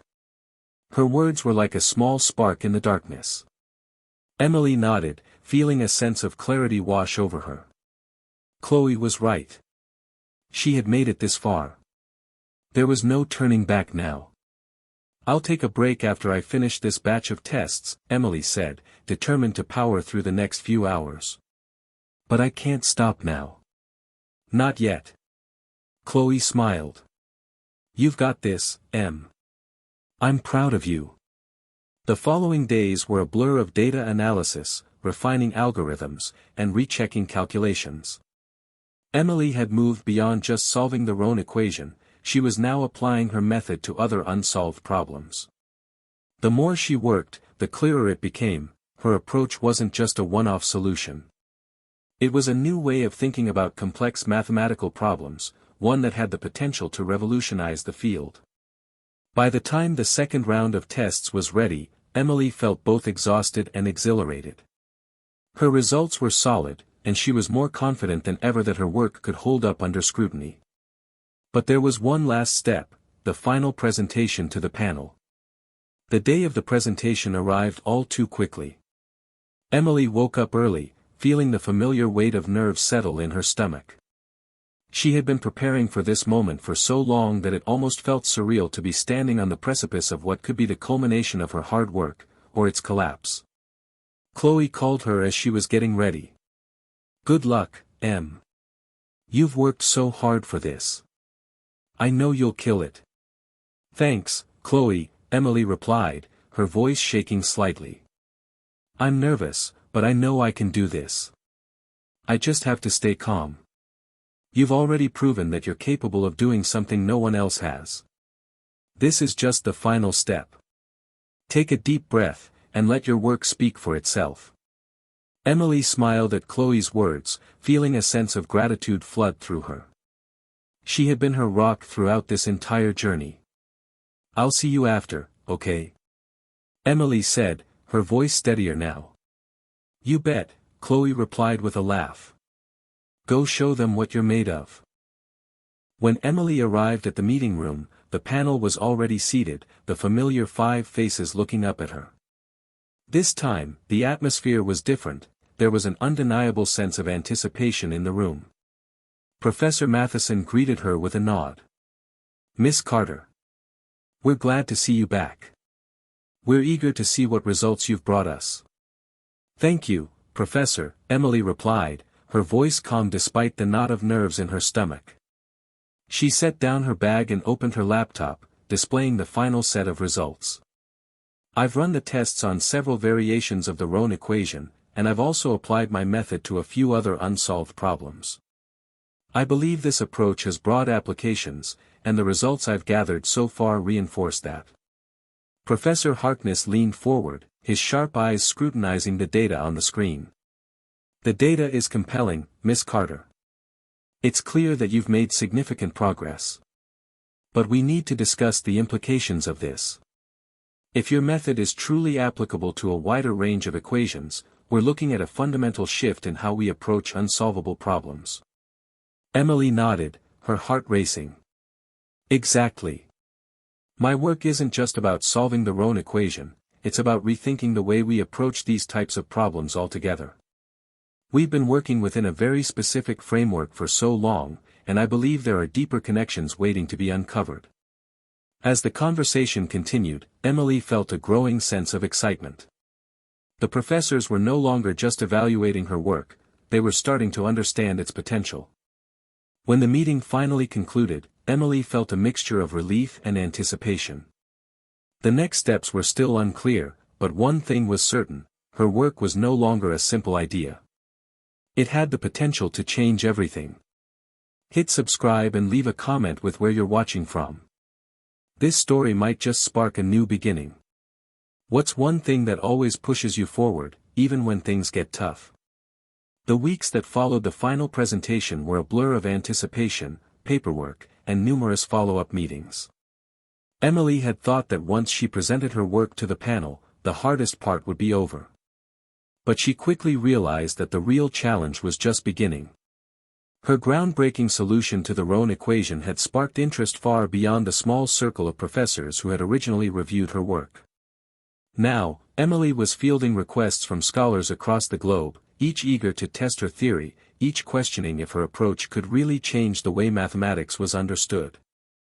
As the attention around her work grew, so did the weight of the responsibility on her shoulders. When Emily arrived at the meeting room, the panel was already seated, the familiar 5 faces looking up at her. This time, the atmosphere was different. There was an undeniable sense of anticipation in the room. Professor Matheson greeted her with a nod. "Miss Carter. We're glad to see you back. We're eager to see what results you've brought us." "Thank you, Professor," Emily replied, her voice calm despite the knot of nerves in her stomach. She set down her bag and opened her laptop, displaying the final set of results. I've run the tests on several variations of the Rohn equation, and I've also applied my method to a few other unsolved problems. I believe this approach has broad applications, and the results I've gathered so far reinforce that. Professor Harkness leaned forward, his sharp eyes scrutinizing the data on the screen. The data is compelling, Miss Carter. It's clear that you've made significant progress. But we need to discuss the implications of this. If your method is truly applicable to a wider range of equations, we're looking at a fundamental shift in how we approach unsolvable problems. Emily nodded, her heart racing. Exactly. My work isn't just about solving the Rohn equation, it's about rethinking the way we approach these types of problems altogether. We've been working within a very specific framework for so long, and I believe there are deeper connections waiting to be uncovered. As the conversation continued, Emily felt a growing sense of excitement.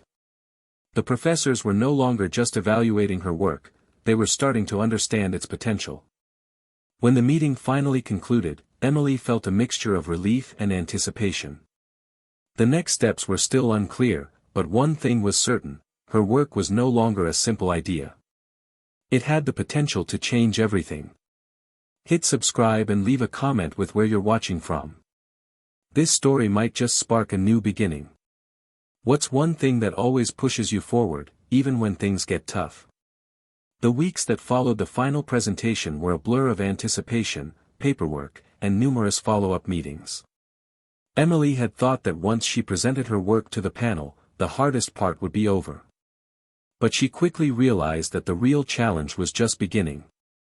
Her groundbreaking solution to the Rohn equation had sparked interest far beyond the small circle of professors who had originally reviewed her work.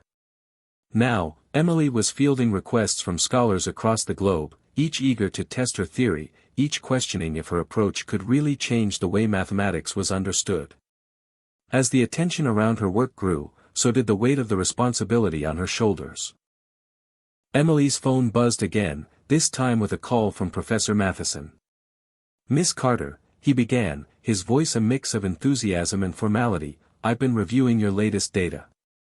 I must say, your approach to solving these complex equations has opened up an entirely new avenue of research. You've set us on a path that could redefine the field. However, we are still in the very early stages of validation. I understand, Professor, Emily replied, trying to keep her voice steady. I'm working on refining the methodology to ensure that it holds up across a broader range of problems. Good, he said, his tone growing more serious. I've already spoken to several colleagues, and we're planning a symposium to discuss your work in greater detail. I believe we'll need you to present your findings on a larger stage, perhaps at the upcoming International Mathematics Conference.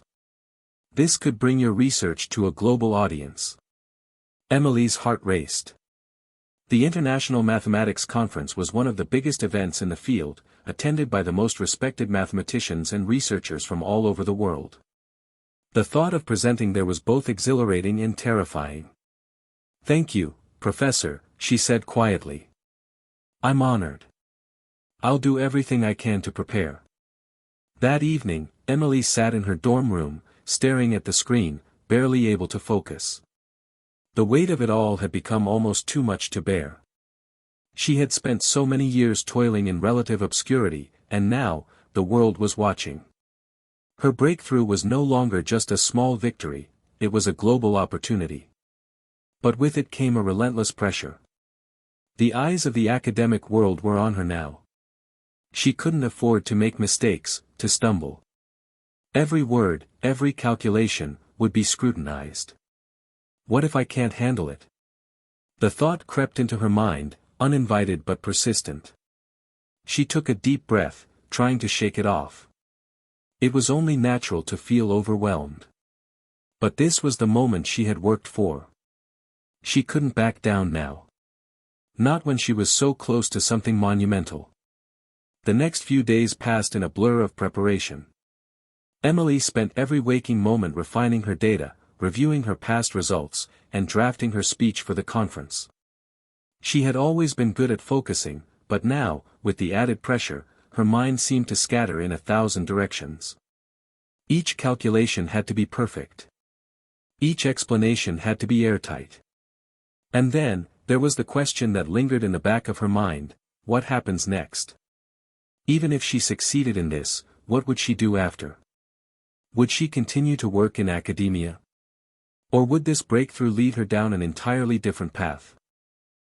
She had always dreamed of making an impact in the field of mathematics, of being remembered for something that changed the way people thought. But now that she had the chance, Emily realized she didn't have all the answers. She didn't know where this path would lead. All she knew was that she had to keep moving forward. The day before her presentation, Emily received another unexpected message, this one from Chloe. "Chloe, I know you've got a lot on your plate, but I wanted to let you know. I'm so proud of you. You've worked so hard to get here, and no matter what happens, you've already done something incredible. Just remember that, okay? You're not alone in this." Reading the message, Emily felt a lump form in her throat. Chloe's words were the lifeline she needed to hear. She wasn't alone, even if she sometimes felt like it. Taking a deep breath, Emily turned off her phone and focused on the task at hand. Tomorrow, she would step onto a global stage and present the work that had taken over her life for the past few months. Tomorrow, she would face the world with everything she had. And no matter what happened, she would know that she had already made history. The morning of the International Mathematics Conference arrived with a crisp, cool breeze, the kind that made Emily's skin tingle with anticipation. She had spent the last few days in a constant state of preparation, every waking moment consumed by the task at hand. Now, standing at the podium in the massive conference hall, she could hardly believe how far she had come. The room buzzed with excitement. Professors, researchers, and mathematicians from all over the world filled the seats, their faces eager, their expectations high. Emily's heart pounded in her chest, but she reminded herself that this was what she had worked for. This was her moment to showcase her breakthrough and prove that she wasn't just a small-town farm girl, she was a force to be reckoned with in the world of mathematics. She adjusted the collar of her blazer, trying to calm her nerves. Her hands were trembling, but she took a deep breath and looked out over the audience. The sea of faces was intimidating, but it also filled her with a sense of purpose. "I belong here," she thought, her eyes scanning the crowd. "I've earned this." The host of the conference, Professor Alden, a well-known figure in the world of theoretical mathematics, stepped up to the microphone and greeted the crowd. His voice carried authority, but it was also warm and welcoming. "Ladies and gentlemen, esteemed colleagues, and brilliant minds from all corners of the globe, we are about to hear a presentation from someone whose work has already sent ripples through the mathematical community.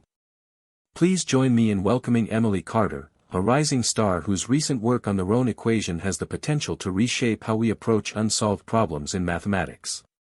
A ripple of applause spread through the room, and Emily felt her heart skip a beat.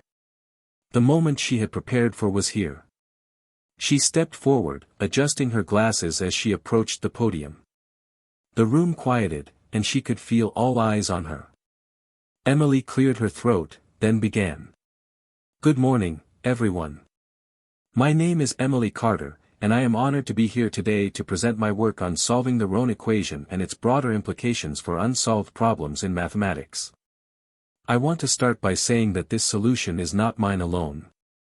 I stand on the shoulders of giants, and this breakthrough is the result of years of work by brilliant mathematicians who came before me." As she spoke, Emily's nerves began to fade. Her words flowed more easily, and the data, once overwhelming, now seemed manageable. She clicked through her slides, explaining the core concept of her solution in simple terms, despite the complexity of the subject. She could see the rapt attention of the audience. Some were furiously taking notes, others were nodding in recognition. She continued, breaking down the steps of her algorithm and demonstrating how it had successfully solved the Rohn equation. Emily was meticulous, carefully explaining each phase of her methodology, her voice steady despite the pressure mounting within her. "I have applied my method to other equations that have long been considered unsolvable," she explained, "and the results have been consistent. The underlying principle is a new way of analyzing high-dimensional spaces, one that focuses not on solving each equation individually, but rather on identifying patterns in the relationships between variables. It's a shift in perspective, a shift that could revolutionize the way we think about mathematical problems. She clicked to the next slide, showing a series of diagrams and visual representations of the mathematical relationships she had discovered. The audience was entranced, their faces a mix of skepticism and awe. Emily knew that this was the moment when her work would either be accepted or dismissed. The silence in the room was deafening. She could feel the tension hanging in the air as her presentation neared its end. She took a deep breath and addressed the most challenging part of her work. I know that the true test of my method lies not in these equations alone, but in its applicability to broader, real-world scenarios. So, I've partnered with several researchers and mathematicians to begin testing its use in practical fields, such as physics and computer science. The initial results are promising, but the work is far from complete. This is just the beginning. There it was. Her last statement hung in the air, and Emily felt a momentary flash of doubt. What if it's not enough? What if they think I'm overhyping it? But before she could let her nerves take hold, Professor Alden stepped forward, his expression thoughtful. He clapped slowly, a smile tugging at his lips. Impressive. Very impressive, Miss Carter. You've done something remarkable here. The depth of your analysis and the clarity of your presentation are commendable. The rest of the panel followed suit, offering nods of approval. Emily couldn't help but feel a surge of pride. She had done it. She had stood before some of the most brilliant minds in mathematics and held her ground. Professor Alden continued, your work has certainly raised some interesting questions. We'll need time to fully explore its implications, of course. But I believe this is just the beginning of something much bigger. The applause that followed felt surreal. Emily had expected criticism, even skepticism, but instead, she was met with praise. The weight that had been pressing down on her shoulders for so long began to lift. I did it, she thought, her pulse still racing from the adrenaline of the presentation. After the session, Emily was bombarded with questions. Scholars from all over the world approached her, eager to discuss her findings and explore potential collaborations. She was both humbled and overwhelmed by the attention. But through it all, one conversation stood out, one that would change everything. A man in a well-tailored suit, his hair peppered with gray but his eyes sharp with curiosity, approached her. He introduced himself as Dr. Victor Langdon, a professor of theoretical physics from Stanford University. He was known in academic circles as a pioneer in the study of quantum mechanics and the application of advanced mathematics to physical theory. I've been following your work with great interest, Miss Carter, he said, his voice calm yet filled with intensity. Your solution to the Rohn equation is impressive, to say the least. But what intrigues me most is the potential implications for quantum computing. The way you've restructured the relationships between variables, have you considered how this could impact the algorithms used in quantum systems? Emily blinked, surprised by his words. Quantum computing? I haven't really thought about that. But now that you mention it, I can see how some of the principles could align. Dr. Langdon smiled. I think there's a lot more to explore here. If you're open to it, I'd love to discuss this in more detail. There's potential for a collaboration between our departments. Your approach could significantly impact the efficiency of quantum algorithms. Emily's heart raced. Quantum computing was a field she had only dabbled in, never imagining her work would intersect with it. But here was Dr. Langdon, a world-renowned expert, suggesting they collaborate. I'd love to discuss it, she stammered, trying to contain her excitement. I never imagined my work could be applied to quantum computing, but it makes sense. I'd be honored to explore that further. Dr. Langdon nodded. Excellent. Let's set up a time to talk in the coming weeks. I'll have my assistant contact you. As Dr. Langdon walked away, Emily stood there for a moment, speechless. She had come to this conference expecting to make a name for herself in the world of pure mathematics, but now she was being invited to venture into a completely new field. The possibilities seemed endless. She could feel her heart beating faster with every passing second. This was the moment that would define her future. The road ahead was uncertain, but Emily knew one thing for sure: she was ready for whatever came next. The weeks following the International Mathematics Conference were a whirlwind for Emily. The attention from her breakthrough was overwhelming, but the conversation with Dr. Victor Langdon about quantum computing had set her on a path she had never anticipated. She had always viewed mathematics as something abstract, something that existed in its own realm, separate from the physical world. But now, she was being asked to connect her work to a field that bridged the gap between theory and real-world application: quantum computing. In the days after the conference, Emily spent most of her time working with Dr. Langdon's team. The collaboration seemed surreal at first, as she adjusted to the fast-paced world of quantum physics. She wasn't sure what to expect, but what she found was a field bursting with untapped potential. The theoretical constructs she had spent months developing could, in theory, be applied to improve quantum algorithms, one of the most cutting-edge technologies in the world today. Dr. Langdon's team was made up of brilliant physicists, but Emily quickly realized that her mathematical background brought a fresh perspective to the table. Where they saw obstacles, she saw patterns, connections between variables and dimensions that no one had yet considered. She felt like a trailblazer, as though she was standing at the edge of something monumental, just waiting to take the first step forward. One evening, as she sat in the conference room with Dr. Langdon and several other members of the team, she took a deep breath and spoke up. "I've been working through some of the equations, and I believe I've found a way to optimize certain quantum algorithms. It's subtle, but I think we can reduce the complexity of certain processes significantly." Dr. Langdon raised an eyebrow. "Interesting. Explain." Emily walked to the whiteboard, marker in hand, and began drawing a series of equations. The others in the room watched, leaning forward with a mix of skepticism and curiosity. Emily knew that in this world, her credibility was still being earned, but the more she spoke, the more she felt the weight of the room's attention. "You see," she said, "quantum computers operate in a multidimensional space, and their ability to calculate large, complex problems relies heavily on entanglement, the way qubits interact with each other. The challenge lies in optimizing the entanglement to maximize computational power. My work with the Rohn equation focused on finding new ways to relate variables in a nonlinear way, and I think the same principles could be applied here." She stepped back from the whiteboard and looked at the group. "By adjusting the way we think about the relationship between qubits, we can simplify the number of entangled states needed to achieve the same result. This would significantly reduce the computational load." There was a pause in the room as the group processed what she had said. Finally, Dr. Langdon nodded slowly, a small smile tugging at his lips. "It's unconventional," he said, "but I think you're onto something. We'll need to test it, of course, but I can see how your approach could streamline some of our calculations." Emily's heart raced. This was the validation she had been waiting for. For the first time since her work on the Rohn equation had begun, she felt like she was truly onto something revolutionary.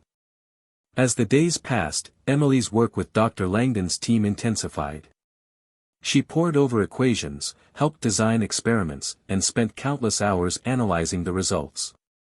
The more they tested her ideas, the more they realized that Emily's approach had the potential to improve quantum algorithms in ways they hadn't expected. They were on the verge of something huge, and Emily's name was becoming synonymous with groundbreaking work in quantum computing.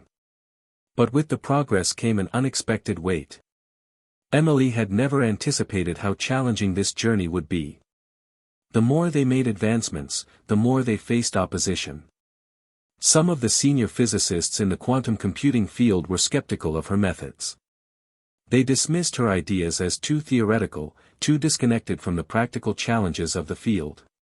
Others were openly critical, questioning her lack of experience in quantum physics. Emily found herself at the center of a tug-of-war.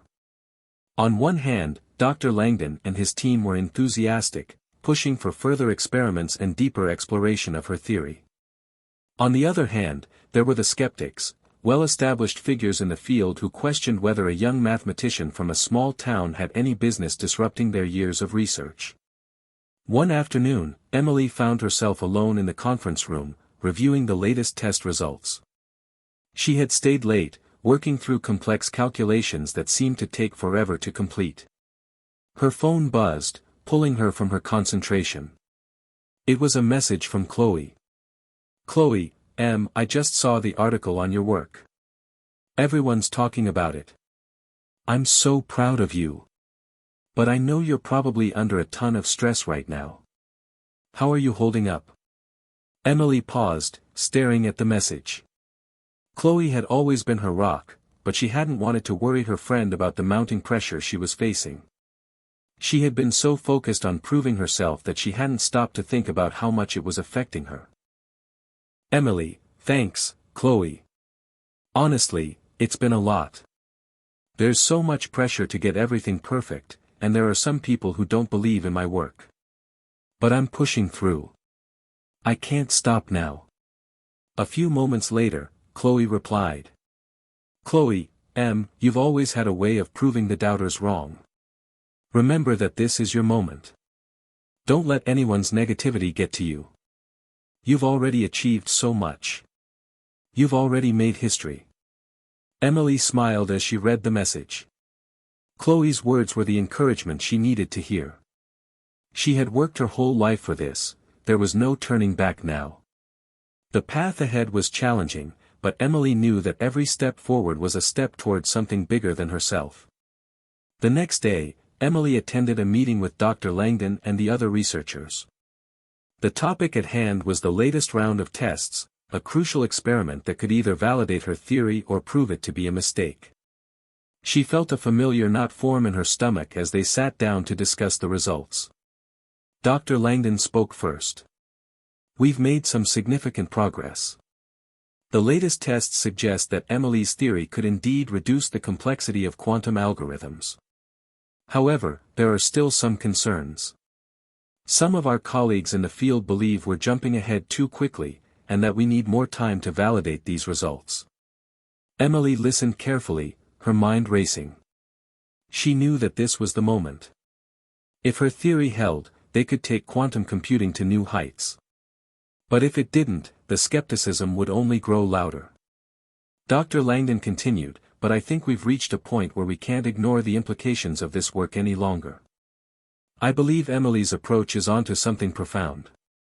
The room fell silent as the others exchanged glances. Finally, one of the senior physicists spoke up, his voice dripping with skepticism. "I'm not convinced. It's too risky. We've been working on these problems for decades, and a young mathematician with no background in quantum mechanics suddenly comes in and proposes something entirely new. It's almost too good to be true." Emily's heart raced as the tension in the room mounted. She knew this wasn't going to be easy, but she couldn't back down now. This was her chance to prove them all wrong.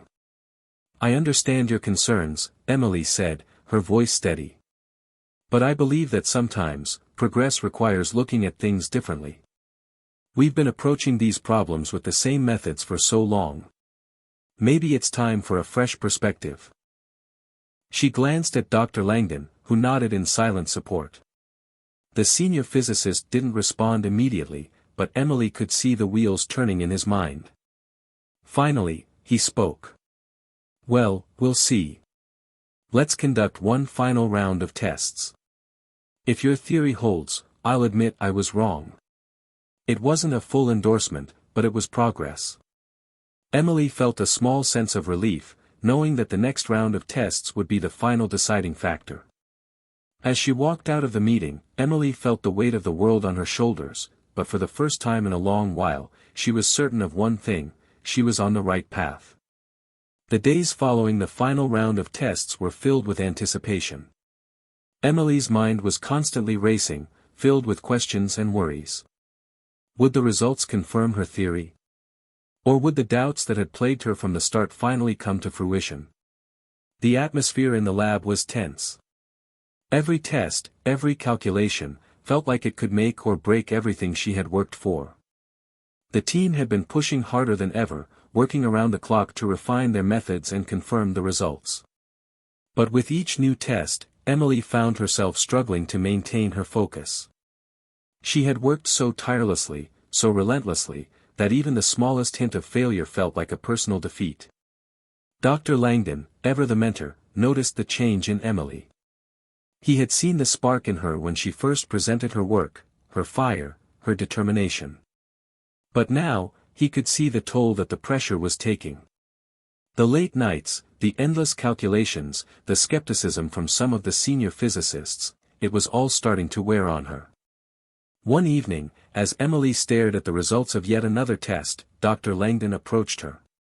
He had noticed her growing fatigue and the way she had become withdrawn in the past few days. Her usual spark was dimming, replaced by an air of uncertainty. "Emily," he said softly, his voice gentle but firm, "you need to take a break." She looked up, surprised. "I can't. The results, they're critical. We need to finish these tests, Dr. Langdon.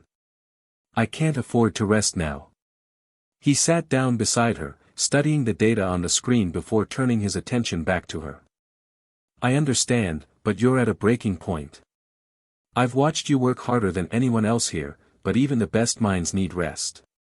You're burning out, and that's not going to help anyone, least of all you." Emily bit her lip, her gaze dropping to the pile of notes and equations on her desk. She had spent the last few months living and breathing this project.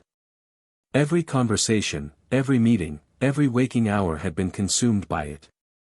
The thought of stepping away, even for a moment, felt like giving up. "I can't stop now," she muttered. "I'm so close. Just one more round of tests, and then we'll know for sure.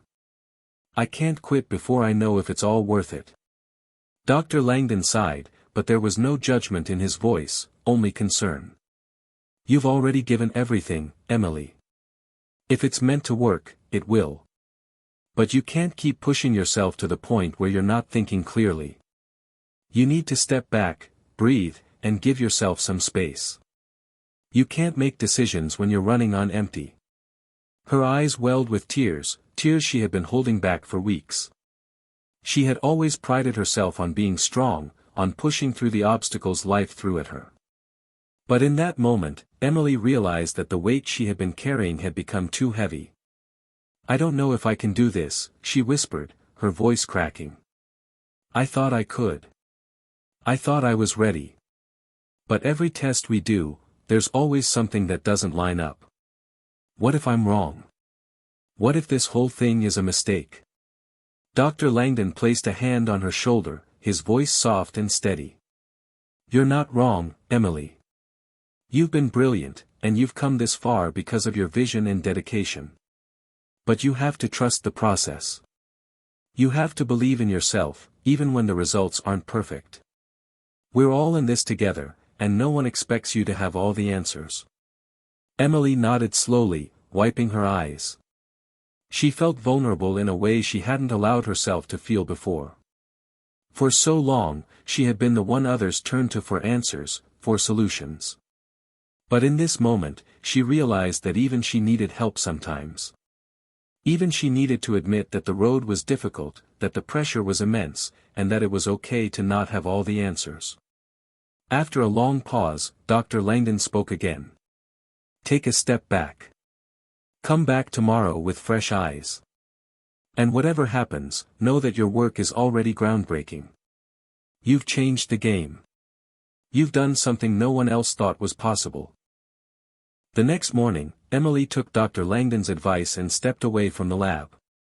She went for a walk in the nearby park, breathing in the fresh air and letting her mind wander. It felt like she had been so focused on the end goal for so long that she had forgotten to take in the journey itself. As she walked, she let herself reflect on how far she had come. She remembered the first time she had cracked the Rohn equation, how exhilarating that moment had been. And now, here she was, standing on the brink of changing an entire field of study. For the first time in weeks, she felt a sense of peace. She didn't have to have all the answers right now. She didn't have to prove anything to anyone. Her work was already making a difference.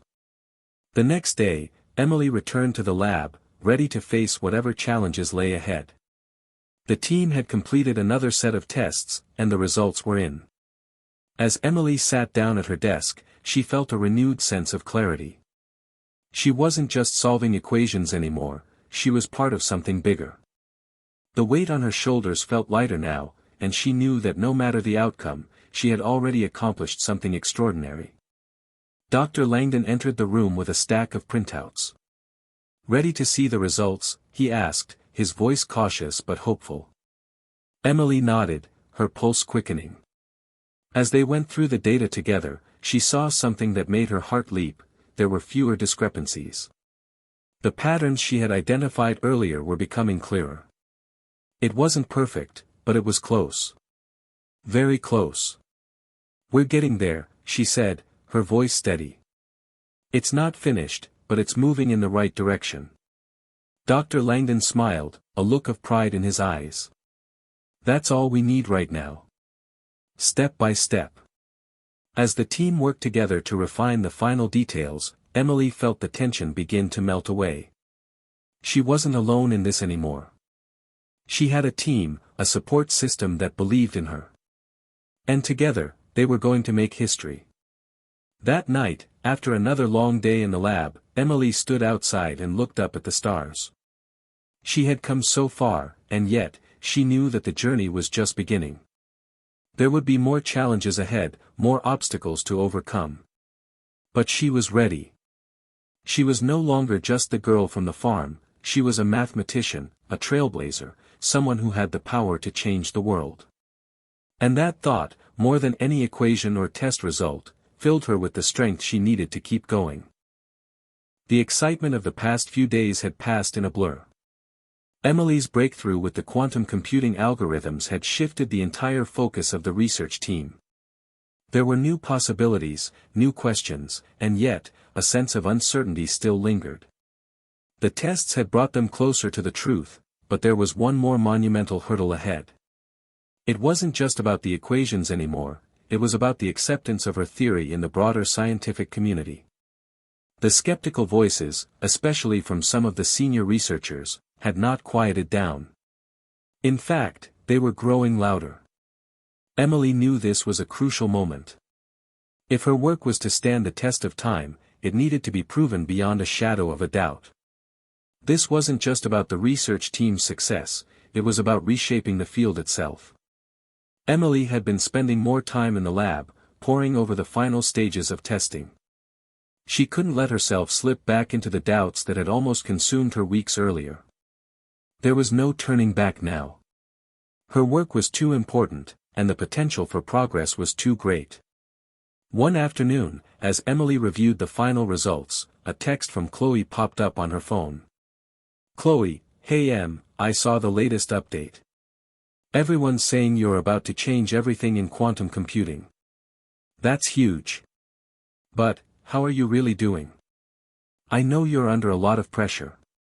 Emily stared at the message for a long time. Chloe had always been her grounding force, the one person who never let her lose sight of what mattered. She typed a quick response, trying to mask the exhaustion that had become all too familiar. "Emily, thanks, Chloe. It's been crazy, but I'm hanging in there. We're close, but the final tests are critical. I need to make sure everything is perfect." She paused, then added, "Emily, I'm just afraid that if I mess this up, everything will fall apart." A few minutes later, Chloe's response came through. "Chloe, you're going to make it. You've already proven yourself. You've already changed everything. No one could have gotten this far without your brilliance. Whatever happens, know that this is just the beginning for you. You've already made your mark." Emily felt a warmth spread through her chest as she read Chloe's words. Chloe's confidence in her had always been unwavering, and that confidence fueled her own. She couldn't afford to let fear get in the way now, not when she had come this far. Later that evening, Emily sat down with Dr. Langdon and the rest of the team for one last review of the tests. The air in the room was thick with anticipation. They had made countless iterations, adjusted variables, and rechecked every step of the process. This was the moment of truth. Dr. Langdon leaned over the conference table, his fingers tapping lightly on the edge. "All right, everyone. We've seen the results. But there are still those who doubt the validity of this work. We need a final demonstration. We need something that leaves no room for doubt." Emily nodded, her heart pounding. "What exactly are you proposing?" "We need to present the data to a broader scientific audience. Something that's undeniable. We've been careful, but we need to show them, really show them, why this matters.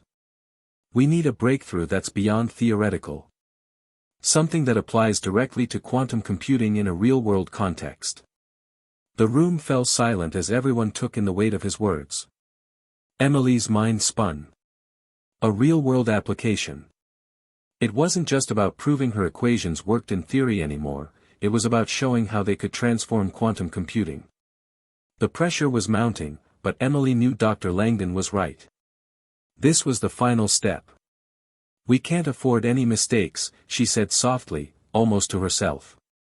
"Everything we've done so far, every calculation, every test, needs to be flawless." "We're close," Dr. Langdon said with a reassuring smile. "Just a little more time." For the next few days, the team worked relentlessly. They were refining the model, tweaking the algorithms, and ensuring that everything could be demonstrated beyond a doubt. Emily dove into the work with renewed focus, her exhaustion momentarily forgotten. She had already come so far, and she wasn't going to stop now. But as the hours dragged on, something began to shift in her. She had always been a fighter, a person who thrived under pressure. But there was a nagging feeling in the back of her mind, a worry that she couldn't quite shake. What if this wasn't enough? What if the scientific community was right to question her work? What if her theory, despite all the progress, still fell short? One night, as Emily sat alone in the lab, reviewing the final tests one last time, Dr. Langdon walked in. He had been unusually quiet in recent days, as if he, too, was weighed down by the enormity of what they were attempting to achieve. "You all right?" he asked gently, leaning against the doorframe. Emily glanced up, her eyes bloodshot from hours of staring at equations and data. "I think so," she said, though her voice lacked conviction. Dr. Langdon came over and sat beside her. "I know this is a lot of pressure, but you've already accomplished something incredible. You've changed the way we look at quantum algorithms. No one else could have done what you've done. And even if this final demonstration doesn't go as planned, that won't change." She shook her head, a faint smile crossing her lips. "It's not enough just to be close, though, is it? If I can't prove this, if I can't make it undeniable, then all of this will mean nothing." He placed a hand on her shoulder. "Emily, sometimes the breakthrough isn't about perfection. It's about pushing the boundaries. And you've done that. Whether it's in quantum computing or any other field, it's the ideas that matter, the innovations that inspire others. You've already inspired a generation." Emily looked at him, her eyes welling with emotion. "I don't know what to do if this doesn't work. I've put everything into this." "You're not alone," Dr. Langdon said, his voice steady and comforting. "You've already proven more than anyone could have expected. You've done something no one else thought was possible. Whatever happens next, remember that." The day of the demonstration arrived, and with it came a sense of urgency that weighed on every team member. The room was filled with experts in quantum computing from around the world, each one there to scrutinize the results of their work.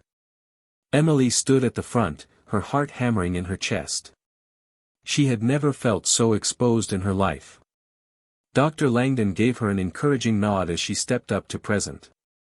The tension was palpable as Emily began to explain the theory behind her work, laying out the mathematical principles and the breakthroughs she had uncovered. The audience was silent, hanging on every word.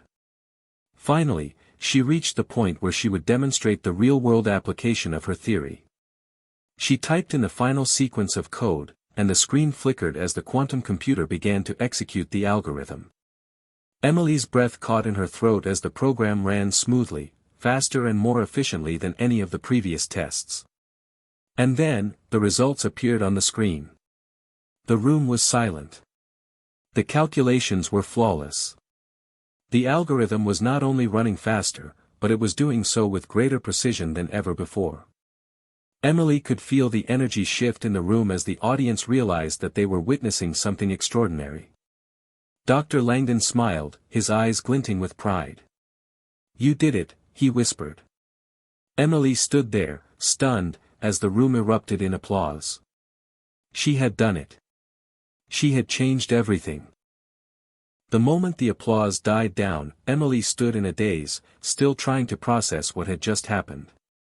Her hands were trembling slightly, but she was grinning from ear to ear. The quantum computing algorithm had worked flawlessly. No one had expected it, least of all her. But now, it was undeniable, she had done what others thought was impossible. Dr. Langdon clapped her on the back as the audience continued to applaud. "Incredible, Emily. You've done it." She smiled, but it was a tired smile, as if the weight of the moment hadn't fully sunk in yet. The rush of success, of validation, was overwhelming, but beneath it all was a nagging thought that wouldn't let go. What now? Her breakthrough was the talk of the scientific community. Within hours, media outlets were calling, academic journals were reaching out for interviews, and colleagues from universities across the world were requesting access to her research. Emily had always dreamed of making a difference, of contributing to the field of quantum computing, but now that it was happening, the sheer scope of the impact was more than she had imagined. That night, after the demonstration, she found herself at a celebratory dinner with the research team. Laughter echoed around the table as glasses clinked and congratulations flowed freely. Yet even amid the celebration, Emily felt an unsettling sense of isolation. The team was happy for her, but there was something about the newfound attention, the sudden recognition, that made her feel more distant than ever. Dr. Langdon noticed her distance. He had seen it before in high achievers, this strange loneliness that often followed great success. It was the pressure of living up to expectations, the fear of losing that sense of purpose. He knew Emily had been carrying the weight of this project for so long, and now that it had come to fruition, she was struggling to find balance. "Emily," he said gently as they stepped outside for a breath of fresh air, away from the noise of the restaurant, "you did something remarkable today. But you don't have to carry it all on your own." She sighed deeply, staring out into the night. "I don't know if I'm ready for this," she confessed. "Everyone's looking to me now. The expectations are so high. What if this is just a fluke? What if I can't keep up with what's coming next?" Dr. Langdon shook his head. "No one expects perfection. What they expect is the same thing you've already given them: passion, curiosity, the willingness to push the boundaries of what we know. But don't forget to take care of yourself, too. You've earned this moment. Enjoy it. Let it sink in before the next challenge arrives." Emily nodded, but the gnawing feeling of pressure still lingered in her chest. "I've never been in this position before. I don't know what comes next." "You'll figure it out," he said simply. "But remember, you've already achieved something extraordinary. That's something no one can take away from you." In the following days, the ripple effect of Emily's breakthrough spread far beyond the walls of the lab. Invitations to speak at prestigious conferences came pouring in. University departments reached out, asking for collaborations. She was approached by venture capitalists eager to fund her research and bring it to a larger, global stage. And with each new opportunity, the pressure mounted. Emily had always been someone who worked quietly, focusing on the equations, the numbers, the logic. But now, her work was out in the open, scrutinized by the very people who had once doubted her. She couldn't shake the feeling that the world was watching her, waiting for her to prove that this success wasn't just a one-time fluke. At the same time, she felt a strange sense of disconnect from her past. The farm, her family, the simplicity of her childhood, it all felt so far away now. The world she had entered was one of prestige, high expectations, and constant attention. She wasn't sure if she could reconcile the person she was becoming with the girl who had grown up on a quiet farm in rural America. Her phone buzzed with a message from Chloe. "Chloe, you okay? I saw the conference news. I can't believe how fast things are happening for you. Just don't forget about us little people when you're off changing the world." Emily smiled as she read the message, feeling a warmth in her chest. Chloe had always been the one who kept her grounded, reminding her of where she came from. But even as she typed her reply, Emily couldn't shake the feeling that she was standing at a crossroads, unsure of which direction to take. "Emily, it's crazy, Chloe. I never thought it would happen like this. Everyone's looking at me now, waiting for me to lead the next wave of quantum computing. It's just so overwhelming. Chloe, that's because you're amazing. But don't let the pressure change you. You're still the same Emily who cracked that crazy equation, who fought tooth and nail to get here. And you can keep going. You've always had that fire in you, no matter what." "Emily, thanks, Chloe. It's just hard, you know. I feel like I'm drowning in all this attention. I just want to go back to the lab, do the work, but I feel like everyone's watching me now." "Chloe, you'll find your balance. And you'll find your way back to the work you love. Just don't forget who you are, okay? You've already done something no one else could do. No matter what happens next, that's yours to keep." Emily stared at the message, her heart heavy with emotion. Chloe's words were the reminder she needed. She didn't have to change who she was just because the world was suddenly paying attention.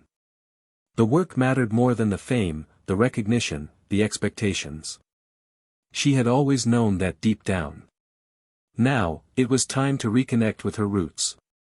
Over the next few weeks, Emily did just that. She found a rhythm that worked for her, balancing the demands of her newfound fame with her deep love for the work itself. She took time to sit down with her team, to focus on refining her algorithms, and to dig even deeper into the possibilities of her theory. She wasn't going to let the noise drown out the passion that had driven her this far.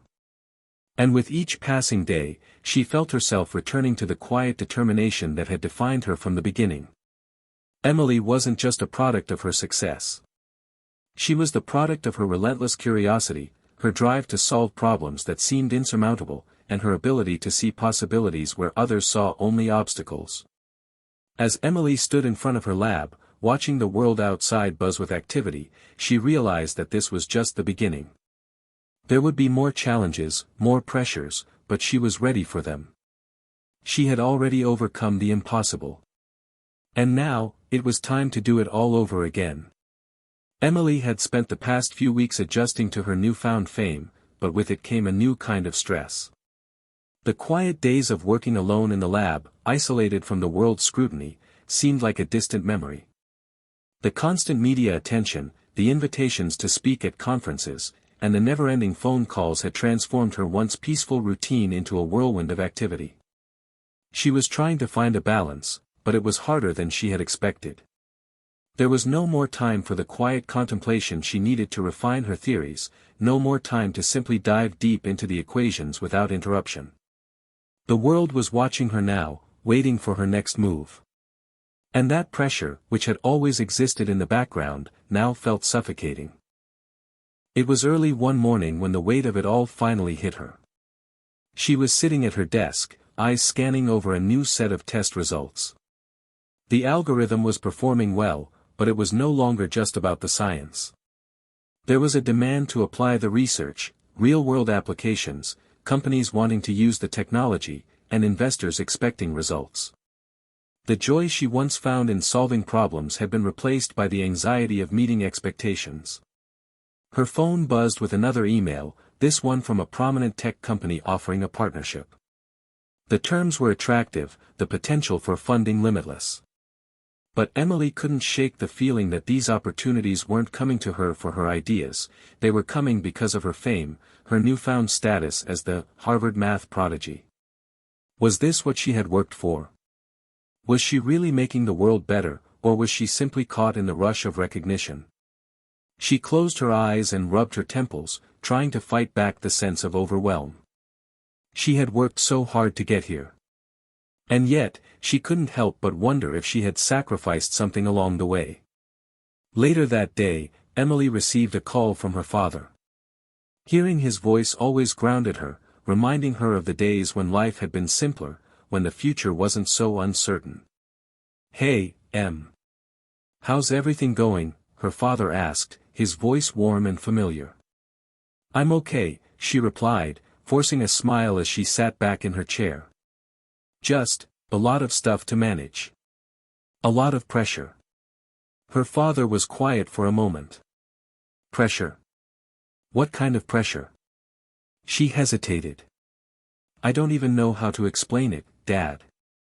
Everyone's expecting me to make the next big leap. I feel like I'm supposed to change the world with every new idea. It's like every time I think I'm making progress, I'm just falling further behind." Her father chuckled softly, as if he'd been expecting something like this. "Em, you're a smart girl. You know better than anyone that the world isn't going to slow down just because you need a break. But remember, it's okay to take a step back. You don't have to carry everything on your shoulders." Emily's throat tightened. She wanted to tell him about the fatigue, the uncertainty she felt about what came next, but she didn't want to let him down. She didn't want him to see her as anything less than the person who had accomplished the impossible. "I know," she said, her voice steady despite the tightness in her chest. "It's just, sometimes I wonder if it's all worth it. The pressure, the expectations. The more I achieve, the more people expect from me. I'm not sure I can keep up." "Em, you've already done more than most people ever will in a lifetime. You've opened doors that no one else even knew were there. You've got a good head on your shoulders, and you'll figure out how to move forward. But don't forget who you are. Don't forget where you came from." Emily smiled softly, wiping a tear from her cheek. "Thanks, Dad. I needed to hear that." "No problem. Just remember to take care of yourself, okay? We're all proud of you, but we want you to be happy too." The call ended, but Emily didn't immediately return to her work. She sat for a moment, letting the words her father had spoken sink in. She hadn't realized how much she needed to hear that simple reminder. She had always felt like the weight of the world was on her shoulders, but maybe it didn't have to be. Maybe, just maybe, she didn't have to solve everything all at once. The following days were a blur of meetings, phone calls, and research. Emily had become a public figure, someone whose every move was being scrutinized. She had given several high-profile interviews, fielding questions about her theory, the potential impact of her work, and her future goals. While she was grateful for the opportunities, each question seemed to pull her further away from her original passion, solving problems, exploring new ideas, and making discoveries that could change the world. One evening, after another grueling day of interviews and meetings, Emily found herself walking alone in the quiet hallways of the lab. The stillness was a welcome relief from the chaos of the outside world. She needed a moment to clear her head, to return to the space where she had first felt that spark of curiosity, the place where it had all started. As she passed her workstation, her eyes landed on the equations she had written out months ago, the ones that had first led to her breakthrough. They were still on the whiteboard, a constant reminder of the simplicity and purity of her initial vision. For a moment, she let herself just look at the formulas, to appreciate them for what they were, not for the press, not for the investors, but for the sheer beauty of discovery. A sense of calm washed over her. Maybe the path forward wasn't about the fame or the pressure to succeed. Maybe it was about going back to those quiet moments of discovery, the feeling of solving a puzzle, of making sense of something that had never been understood before. That was the true essence of why she had started all of this. The rest, the accolades, the attention, it was secondary. The next morning, Emily made a decision. She would take a step back. She would stop chasing every new opportunity that came her way and focus on what mattered most, the science. She called a meeting with Dr. Langdon and the rest of the team, and after some discussion, they agreed to put a temporary pause on the external projects, focusing instead on refining their research. Emily wanted to return to the heart of the problem, to explore new ideas without the constant pressure to deliver something groundbreaking at every turn. It wasn't that she was abandoning her work or the potential impact it could have. It was that she was choosing to prioritize the work over the recognition. And with that decision, Emily felt a renewed sense of purpose. She had come this far because of her passion, and she wasn't about to lose it now. The road ahead would still be full of challenges, but she was ready to face them on her own terms. Later that day, Emily sat alone at her desk, going over the equations one more time. The noise of the world outside faded into the background. The work was the only thing that mattered now. The future would come, and when it did, she would be ready. For the first time in a long while, Emily felt at peace. Emily's decision to refocus on her work was met with mixed reactions. While some members of her team were relieved that she was prioritizing the science over the constant media frenzy, others were disappointed that she was stepping back from the limelight. The pressure from investors and tech companies didn't ease, and there was talk of what might happen if she didn't deliver on the expectations set by her breakthrough. But Emily had made up her mind. She was tired of being the next big thing in quantum computing. She wanted to be a scientist again, focused, curious, and, most importantly, free from the weight of other people's expectations. Days turned into weeks as Emily, alongside Dr. Langdon and her research team, delved deeper into refining the algorithm that had propelled her to fame.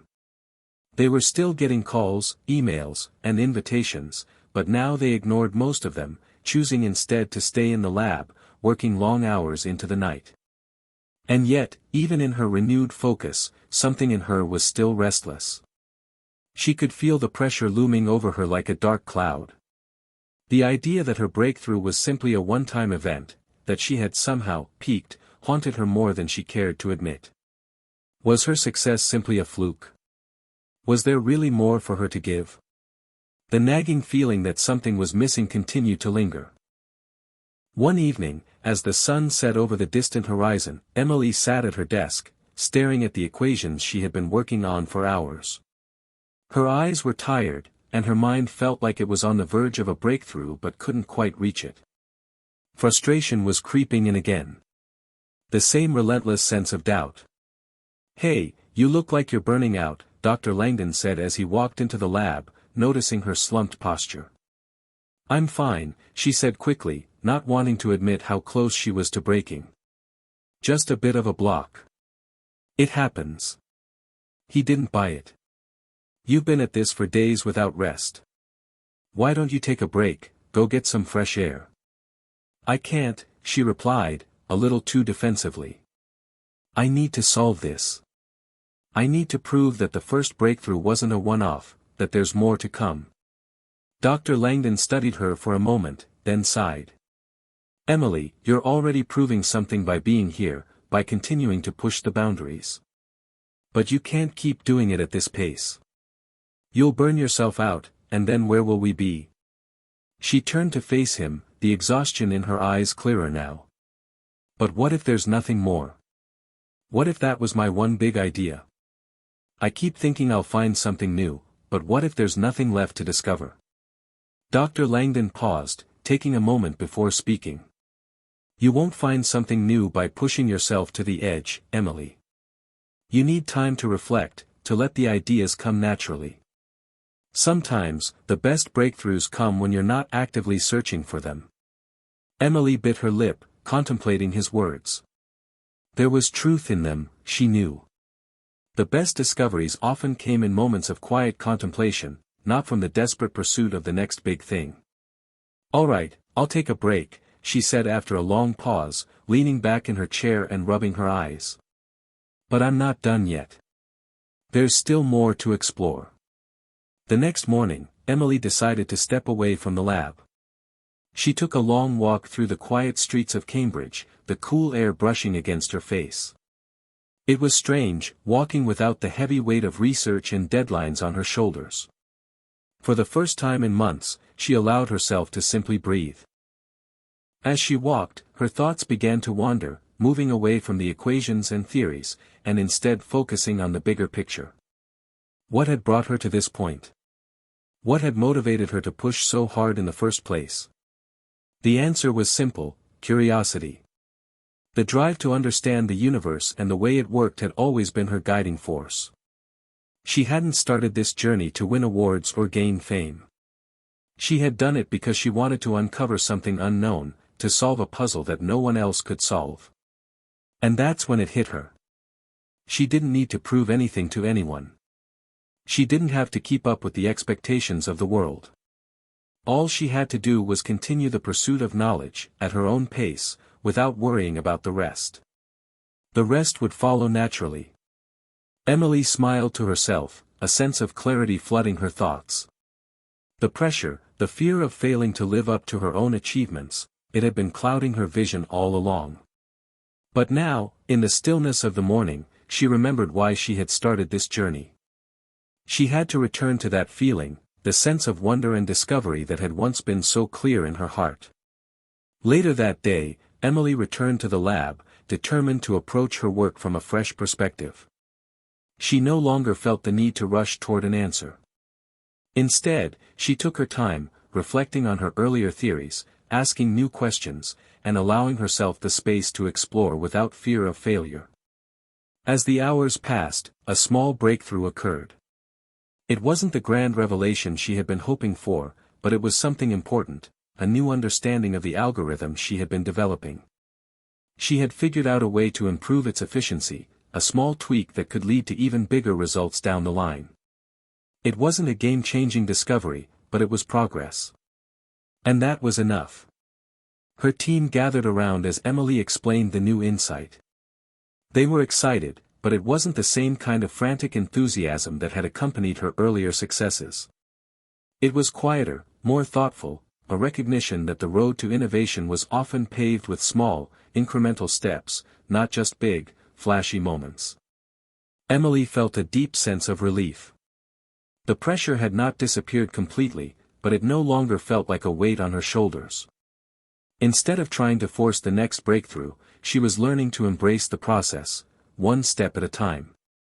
As she sat back in her chair, a sense of calm washed over her. The next challenge would come in its own time. There was no need to rush it. She had already accomplished the impossible once. Now, it was time to continue building on that foundation, step by step.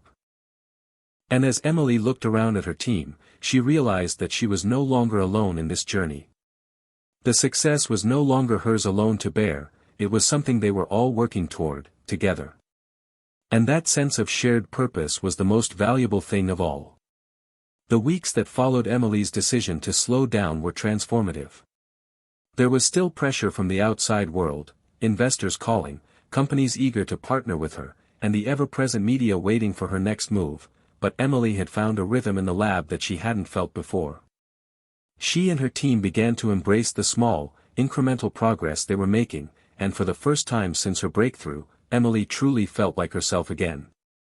The work was still challenging, and the stakes were high. But something had shifted within her. She wasn't just doing this for the applause anymore. She was doing it because it mattered to her, because she had a deep and abiding love for the process of discovery. The puzzle was still there, and she wanted to solve it, not for the world's recognition, but for the joy of solving it. It was a crisp autumn afternoon when Emily received a call that would change everything.